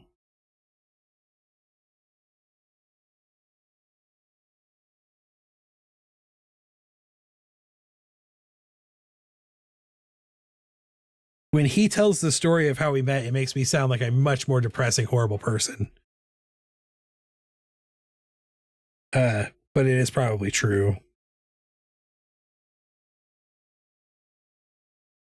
In my mind, this hand is tilted a little bit away from the light. So that's why I'm kind of giving a little more shading on the back of the hand there. And we'll come in here. I think I'm going to draw something like this for that shadow on the back. Imply that it's coming around a bit of a bust. And there we go. That is our Angel Yeti #1. I'm actually going to dupe this layer. And then just because I wanted to see, bring this out, not as part of that picture, but magic wand, invert selection, erase all of that, and just, that is still a good silhouette. So yeah, I like it. I think it worked out pretty good. I'm going to go ahead, export you, and export you.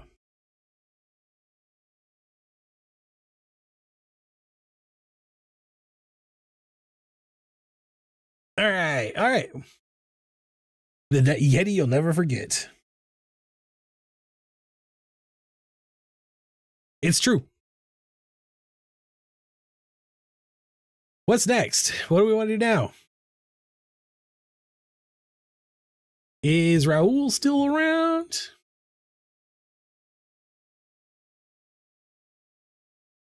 Because I got time to do more stuff here. Would you like an avatar drawn?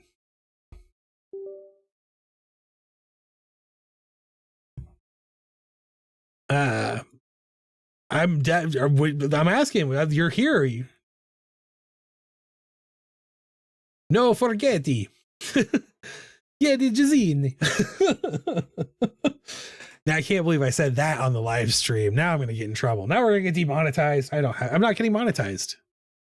So there's freedom in not having to put up with like rules because no one's giving me money and they use the money to enforce the rules. And they can eat a chunky butt.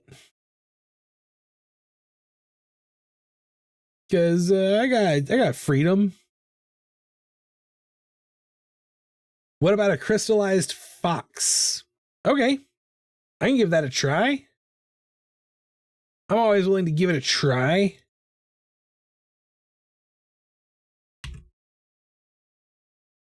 Bring these back and stick them in this other folder. Copy and replace. There. Crystallized fox. I'm gonna need fox reference image. The only thing I know about foxes is that they have pointy faces, which makes them good for crystallizing, I guess. I mean, we're gonna draw one that's crystal. The fact they're pointy helps. So we'll do, let's see if I can't break this down into triangle shape. So we got sitting like this, basically, and then head point like this. I'm actually going to extend that. That's a little too head point extended out. And we've got, other than that, look like little puppies. So a little puppy leg bit here. Trying to angle that more. It's made of crystal. Puppy leg bit thingy here. My sister drew me this awesome geometric fox that have been in my house forever. That's cool. I don't own anything that I've had that long. The thing I've owned the longest in my life now is my crocheted hoodie. That was a gift, but pretty much everything else I've ever owned has been thrown away at this point or lost to time. That's actually a pretty decent shape. So I'm going to keep this shape and see if I can't now add some detail that will make it look definitely post a picture on the Discord. Make it look more like crystal. I am going to add, we'll start here. I'm just going to do a little brow ridge.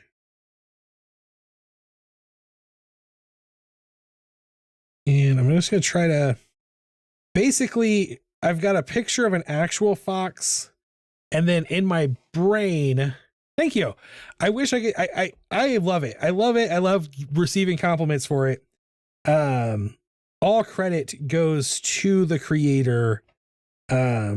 She did an amazing job on it. It was made without a pattern, completely from scratch. So here's what's going on in my brain, just so everyone knows kind of where I'm coming from right now. I have an actual picture of a real fox up on my screen. It's an actual fox, so like a real animal. And then because it's crystalline, I'm obviously thinking polygonal. So when I think polygonal fox, there's obviously only one possible thing that can be coming to my mind, and that's Star Fox. So basically, I'm those are the concepts that are mixing together in my head. And then also, I don't think it's a fox, but a little bit, I'm getting just this little bit of like, I think it's actually supposed to be a coyote. Maybe it is a fox. Anyway, from Courage the Cowardly Dog. There's an episode of Courage the Cowardly Dog that has like a fox or coyote creature, trickster creature of some sort. And there's a little bit of that being mixed in to this particular flavor of doodle. Yep, Star Fox all the way.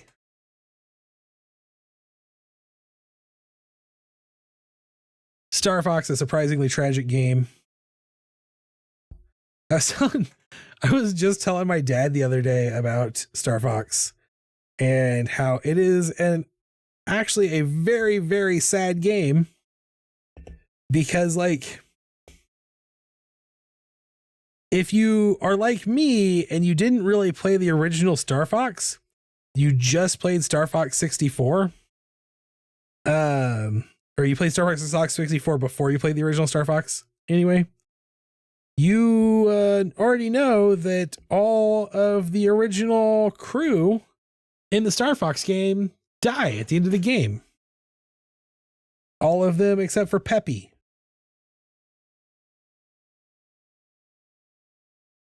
Because that's why you are a different crew. I just need to mark some things as faces for myself here. That's why you're a different crew in Star Fox 64. Although I guess Wolf also didn't die, since he's the one that betrayed them all to Andros. And he is a member of Star Wolf in Star Fox 64. Spoiler alert, I guess, for a game that is, what, 30 plus years old?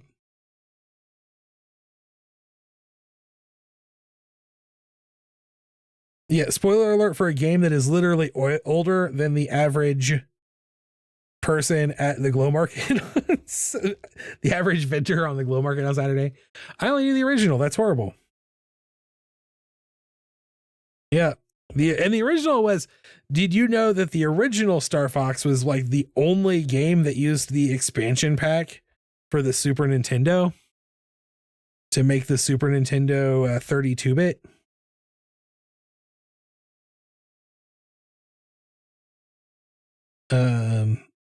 That's just a thing that I think is funny. not necessarily have anything to do with the actual story of the games, just something that is a little oddity in history.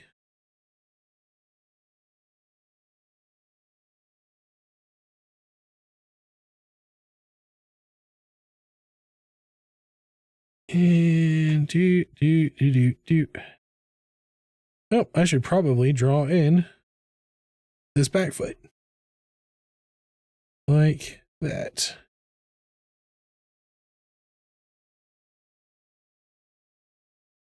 There we go. That's pretty good sketch, right? This is pretty good drawing. For something that is really not my normal comfort zone as an artist. This is the challenge drawing of the night. It could have been Tricerabear, but I tricked you all into letting me draw a cartoon.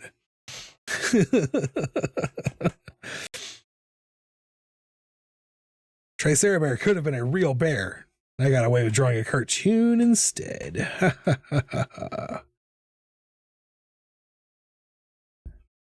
I think the reason I'm like mixing up if this is a coyote or a fox is because there is another little piece of this puzzle coming in, and that is there's an episode of The Simpsons where I think this is true. I might be making this up, where Homer does peyote or some sort of hallucinogen and sees Coyote. And there's definitely some of that going on, vibes wise, going on in this drawing too. But I think that and the Coyote Fox thing that I'm thinking of from Courage the Cowardly Dog are very similar creatures. I only knew the original. That's horrible. Is there a tragic story to Battletoads? I am a real bear. I don't know that Battletoads has a tragic story, but Battletoads is one of the hardest freaking video games of all time. Like, man, there's some pain in the butt to Battletoads. Also, Battletoads was weird. Which is why it's right up my alley, I guess. Man, I've been weird my whole life. I mean, I know people have told me that, but you really start to look at myself and realize how weird I actually am. The princess, the damsel in distress, let's put it that way, in Battletoads is the queen of the galactic bees. You can glitch every attack. See, I wasn't good enough at that. I wasn't good at that. I was decent enough at Battletoads until you get to the speeder levels. And then I would fail miserably constantly until I threw my Game Boy. That's right. I only had the Battletoads on the Game Boy. Threw my Game Boy against the wall. That's not true. I never broke my Game Boy. I had my Game Boy right up until it was stolen by my older brother. Who, by the way, confirmed he still has it. He still has my stolen Game Boy. I could go to his house and get it back. I kept trying to tell people at the market, Josh isn't a nice guy. He's a horrible bully. He stole my Game Boy. That's true, but he did do that, guys. I'm not just being a bitter younger brother. He stole my Game Boy so that he could play Pokemon. So really, not only did he steal my Game Boy, he stole my Pokemon also. My copy of Pokemon. He deleted my Pokemon. Poor Pokemon. Pokemon, gotta catch 'em all, it's you and me. No, it's my destiny. Kids today do not understand how hard video games used to be. Sometimes you could just not beat the game because it was too hard. It's like if you ever game was Cuphead difficulty. The Lion King and the Aladdin game are way too hard. You're looking at a dude who 100% kicked the crap out of the Lion King game on the Sega Genesis. That's the hard version of that game, by the way. And did it on every difficulty setting. But yes, the Disney licensed games back then were infamously difficult. If Disney licensed games are easy now, again, you can blame Paramin, my brother, because he worked on some. And so if they were too easy, it's his fault. He was the game designer, the producer. The Toy Story game was fun and hard. You know what game was actually harder, in my opinion, than Lion King? Although Lion King was hard. I'm not gonna lie, it was a hard game. It took a lot of work for me to nail it. But I didn't own that many games on my Game Gear or my Genesis, my Sega Genesis.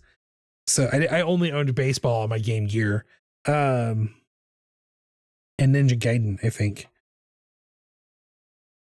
That game, the game that was really, really hard was the DuckTales game. That one was one that was just like, wow, I'm never going to beat it.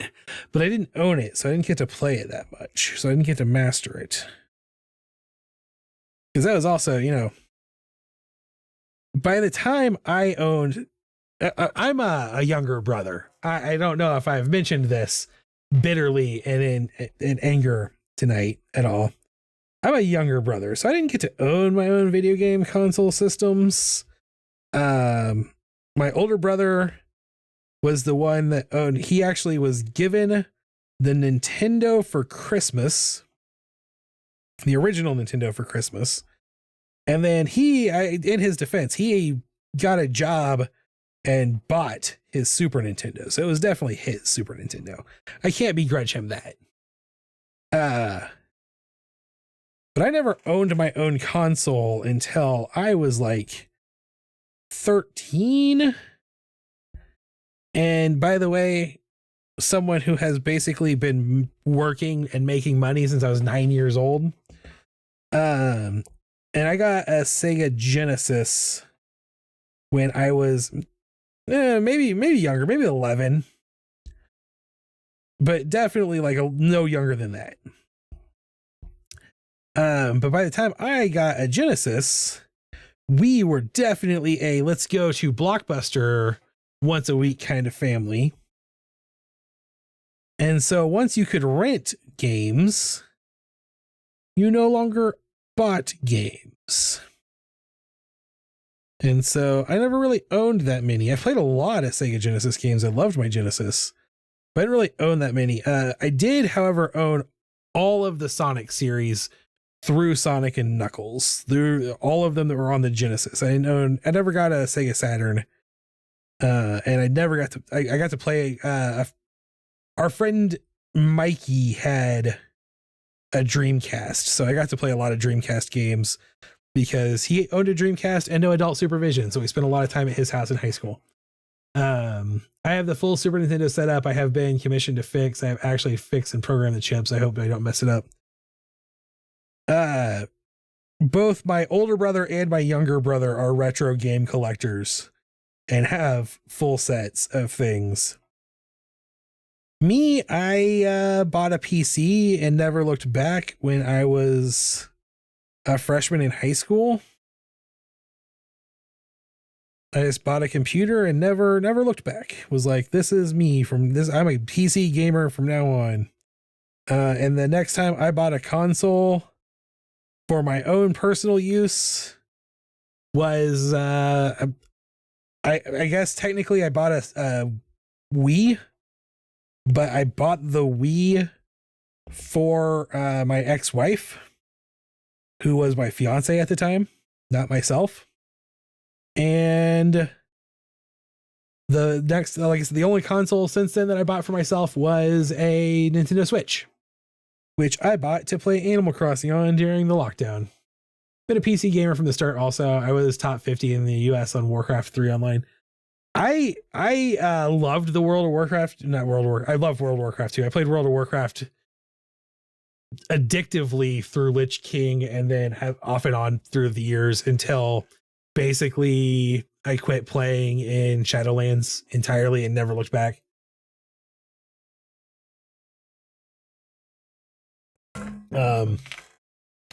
when Burning Crusade Classic came out, or maybe it was when Lich King Classic came out, my brother gave me a month of subscription and I played some Lich King Classic and the alternate rules version of the game, but never got into it.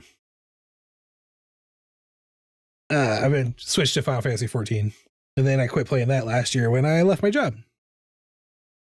Anyway, I loved the Warcraft games. I really dug into the lore of Warcraft, like in Warcraft 2 Tides of Darkness. But it was never very good. I'm not very good at RTS games in general. All right. This is, I think, some good line art. I'm pretty happy with it. And I think what I'm going to do is I'm going to pick an orange color here. Just kind of a desaturated orange, because foxes are kind of orangey colored creatures. And what I'm going to do is I'm just going to flat in the whole thing in this one color, and then use shadows and highlights to build some like, there's a word. I know the word. It's the word for when things like you can see the way the light penetrates into your skin. It's an important word for artists to know. Specular lighting. So I'll do shadows and highlights to specular lighting. I think the lore of Warcraft is so good and the characters are great. I 100% agree. That's about when I stopped playing WoW too. I think there's a lot of people in general who stopped playing World of Warcraft around the end of Lich King. I think a lot of people didn't make it through Cataclysm at all. And I think by the time Shadowlands was there, even the really your specular lighting is how translucent your skin is, basically. I was looking specifically for the lighting term for translucence. I think by the time Shadowlands came around, there was just fatigue in the community. And I personally, I know my brother is the same way. He's a pretty big fan still of World of Warcraft. Like, I think he still plays fairly often. But like the obsession with speedrunning things for who's it, what's it's, you know what I mean? You guys know what I mean. I'm losing words. Obviously, my brain is getting tired, I think. You have your keys and you have to do the speed run to get the treasure chest, and it's because Blizzard really, really wanted World of Warcraft to be PvE esports, and nobody wants to play PvE esports.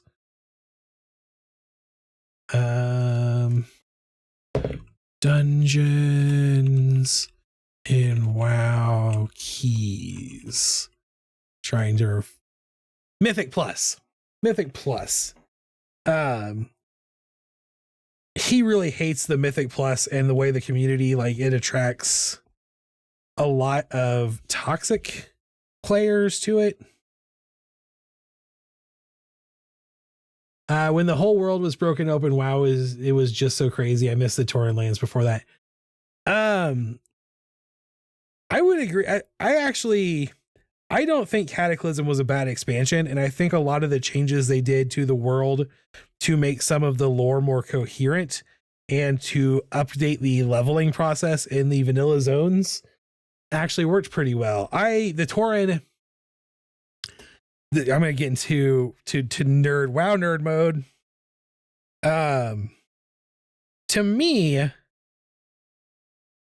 I always point out to people, everything bad that has ever happened in the entire history of Azeroth is the fault of an elf. The elves are the bad guys in World of Warcraft.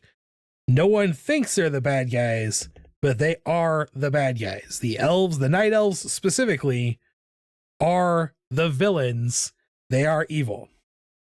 And when you look at the races themselves actually get pretty aligned into alignment. They have racial alignments. And it's like, it's obvious to see who the bad guys are, and the Alliance is the bad guy. 100% the bad guys. But the only real good guys in Warcraft are the Tauren. the only real species whose story is basically innocent. The only people in the game who are never really responsible for anything horrible and bad happening are the Tauren. The Tauren are the good guys of WoW.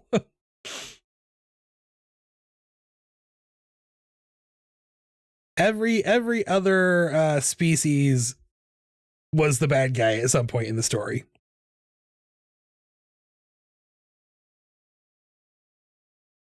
All right, so I did a shadow layer using multiply, and there's a lot of different options, but I think screen is going to be the way I'm going to go to do kind of these highlights layers.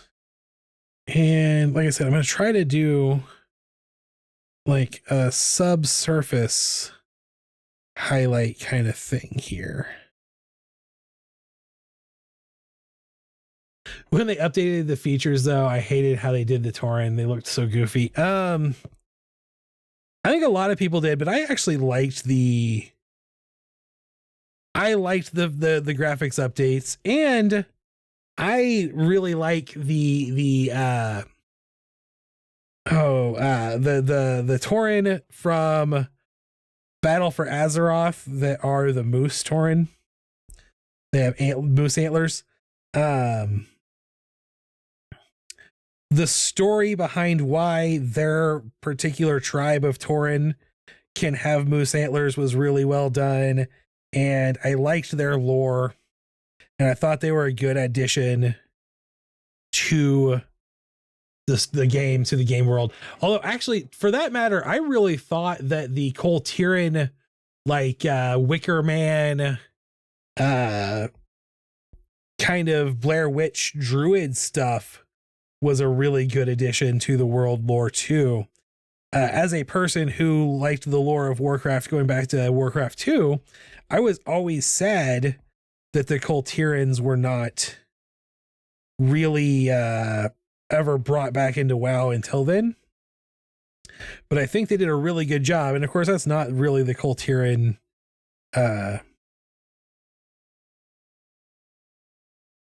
culture that had existed before, but it was good. I liked it a lot. I actually thought storyline wise, Battle for Azeroth was a really good expansion.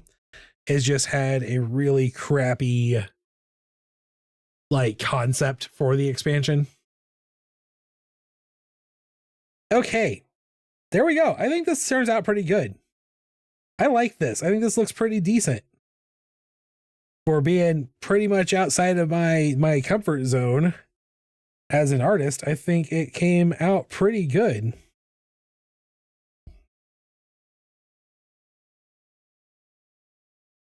So I'm going to thank you.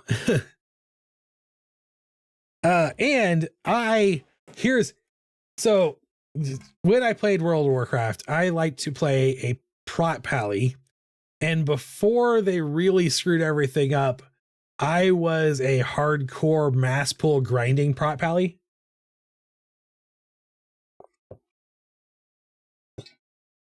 At one point in time, I wrote a grinding guide blog, and I could level when I was doing Gormar and Lormar were the two characters, and they were both paladins, and one was only questing. Went out of my way to not kill any mobs that were not quest mobs, and one did no quests the entire time. And I was looking to like literally see which one route was faster.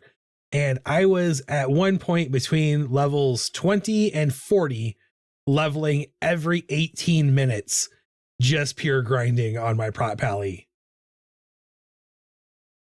But then they reduced the experience you got for killing mobs and ruined that. And also got rid of most of the hyper spawns in the game. Okay, so that is this character done. I'm going to pop you over into this other folder so that you will show up in the end stream. Boo boo boo boo boop. It is 9:22.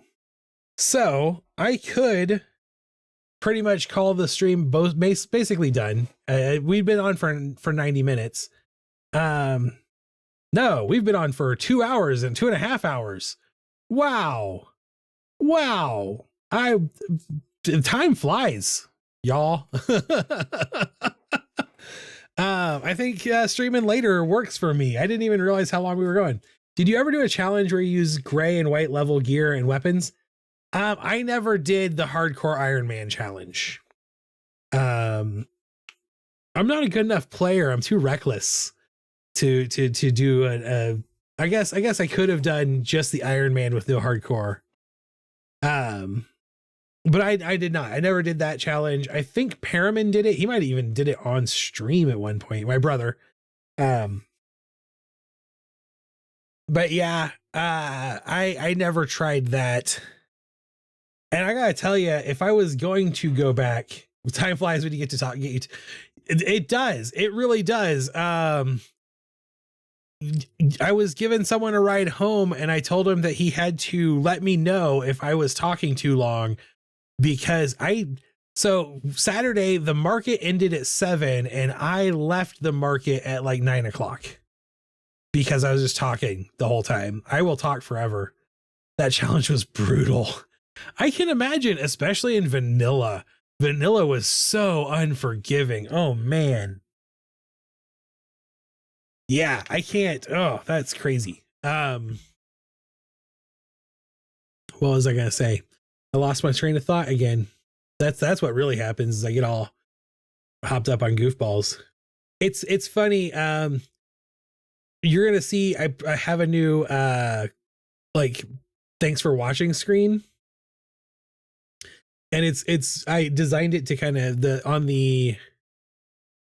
9, it was 9:30 we left the market. Oh man. Oh, I got yelled at by his mom on Halloween for keeping him out too late because we were standing around talking all night. That was your thought. 9:30 market talking. Yeah. Anyway, thank you guys for coming out. I did a new end screen. It has it will show the things that we've drawn tonight, but I'll go through them again real fast.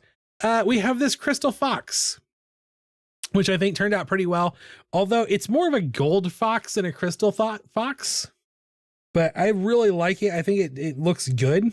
I think I'm surprised with how well it turned out. Oops. We have a Yeti's angel Charlie's Yeti. We have one of the 3 Charlie's Yetis drawn here. I think it looks pretty good. And then we did a Tricerabear, Tricerabear, the Care Bear with 3 horns. And I really am happy with this. This is basically what was in my head. This is what was in my head that I wanted to get out of my head. So I'm really happy with that. We did brainstorm our December theme. And the theme for December is going to be Alien Beach Party. The 5 stickers that we have will be this alien mermaid, and then an alien mermaid who's half alien jellyfish, and a lifeguard, 2 alien children building an alien sandcastle, and an alien in a little floaty box, the floaty tube. I will be doing an art print. For the art print, I will be doing a crowded beach scene with alien beachgoers, both on the land and in the water, which will include water monster people, water aliens. I hope to spend quite a bit of time on it. I've actually scheduled like 10 hours per week to start working on more detailed poster designs. So this could get a lot of time put into it. The more time I have, the more detailed the design will be. Like I said, I spent 20 hours doing the Hundreds of Zombies poster, which let's be honest, was me just redrawing the Hundreds of Beavers poster. So it wasn't a lot of original thought, but I would like to get this done in a way that will be very similar to a like Where's Waldo kind of scene, like that level of thickness. If you would like to get your hands on these aliens, or if you would like to get your hands on this month's Patreon theme, the Carver movie cast and crew, head over to patreon.com/Taco Viking Studios. I am pretty sure everyone in the audience right now is actually already a patron. But if you are watching this VOD later, or you are lurking in the audience, thanks for being here, first of all. And if you want to join the Patreon, anyone who joins in November will still get the Carver sticker set. And anyone who joins before the end of December will get the sticker set. So that's looks forward to it. I really appreciate it. I really appreciate you guys giving me the support. It makes it a lot easier for me to keep this business running. It keeps it gives me a little bit of a stability in the income, and that little bit of extra money really helps make sure that when I do have a market day, I can give stickers to little kids. So I appreciate your support in all of this and helping me achieve my dreams of not having to sacrifice my sanity for money by working for someone else. Thank you all for coming and hanging out. I had a lot of fun tonight. I think this later time period is going to actually really work for me. You're absolutely welcome for the cool art. I appreciate so much what you guys do for me, and just being able to kind of make things and have people enjoy them. It's a big deal for me. So I really do appreciate all of that. I am going to try to do this. We'd do it for the kids. There's a lot of stuff that I want to do going forward here at Taco Viking. I have come up with my own like kind of new motto-ish kind of thing. Let's see, what did I do with that file? It's kind of just a idea behind who I am as a person, if I can remember where I put it. I'll share it in the Discord. I created a little poster that fits my new kind of mission statement of fight ignorance, challenge cruelty, spread joy. Everything you do, make it one of those three. That's why I actually started making those messages to myself videos. There was a lot of serendipity Saturday. I had a lot of people ranging for some younger kids to some people pretty much stuck in the corporate world, just kind of looking for encouragement to make art and move beyond what they're doing right now. And I was like, I feel like the universe is telling me it's time for me to like tell people it's okay to make art. And one of the things that came from that is this first video. I shared it. It went live about 8 o'clock on all of the short form video platforms, but it's artist's job. The job of an artist is to shine light in the dark. And I draw little stupid dudes because I want that light in the dark to be a piece of joy and hope. So it's the lantern, but sometimes that light has to be a Molotov cocktail. And that's the direction I'm going to be going in. I'm going to be a little bit more myself, a little bit more free, a little bit more open. And I think this later time period works well for that. It lets me be a little more mature. As Yeti Detective put it, Taco Viking After Dark. Thank you for coming and hanging out. I will be back on Wednesday. I think the 7 o'clock time scheme worked well for me. I enjoyed it. So we'll do, I'll see you at 7 o'clock p.m. Central Standard Time. That's 8 o'clock on the East Coast for those of you who are bad at time. I'll be back on the stream. I hope you can join me when I'm here. We'll draw some meraliens, alien maids, merlins. We'll come up with a word. I hope you have a wonderful evening. I hope you have a great day tomorrow. Have fun in life. And remember, as always, to please stay weird. I'll see you next time. Have a good night.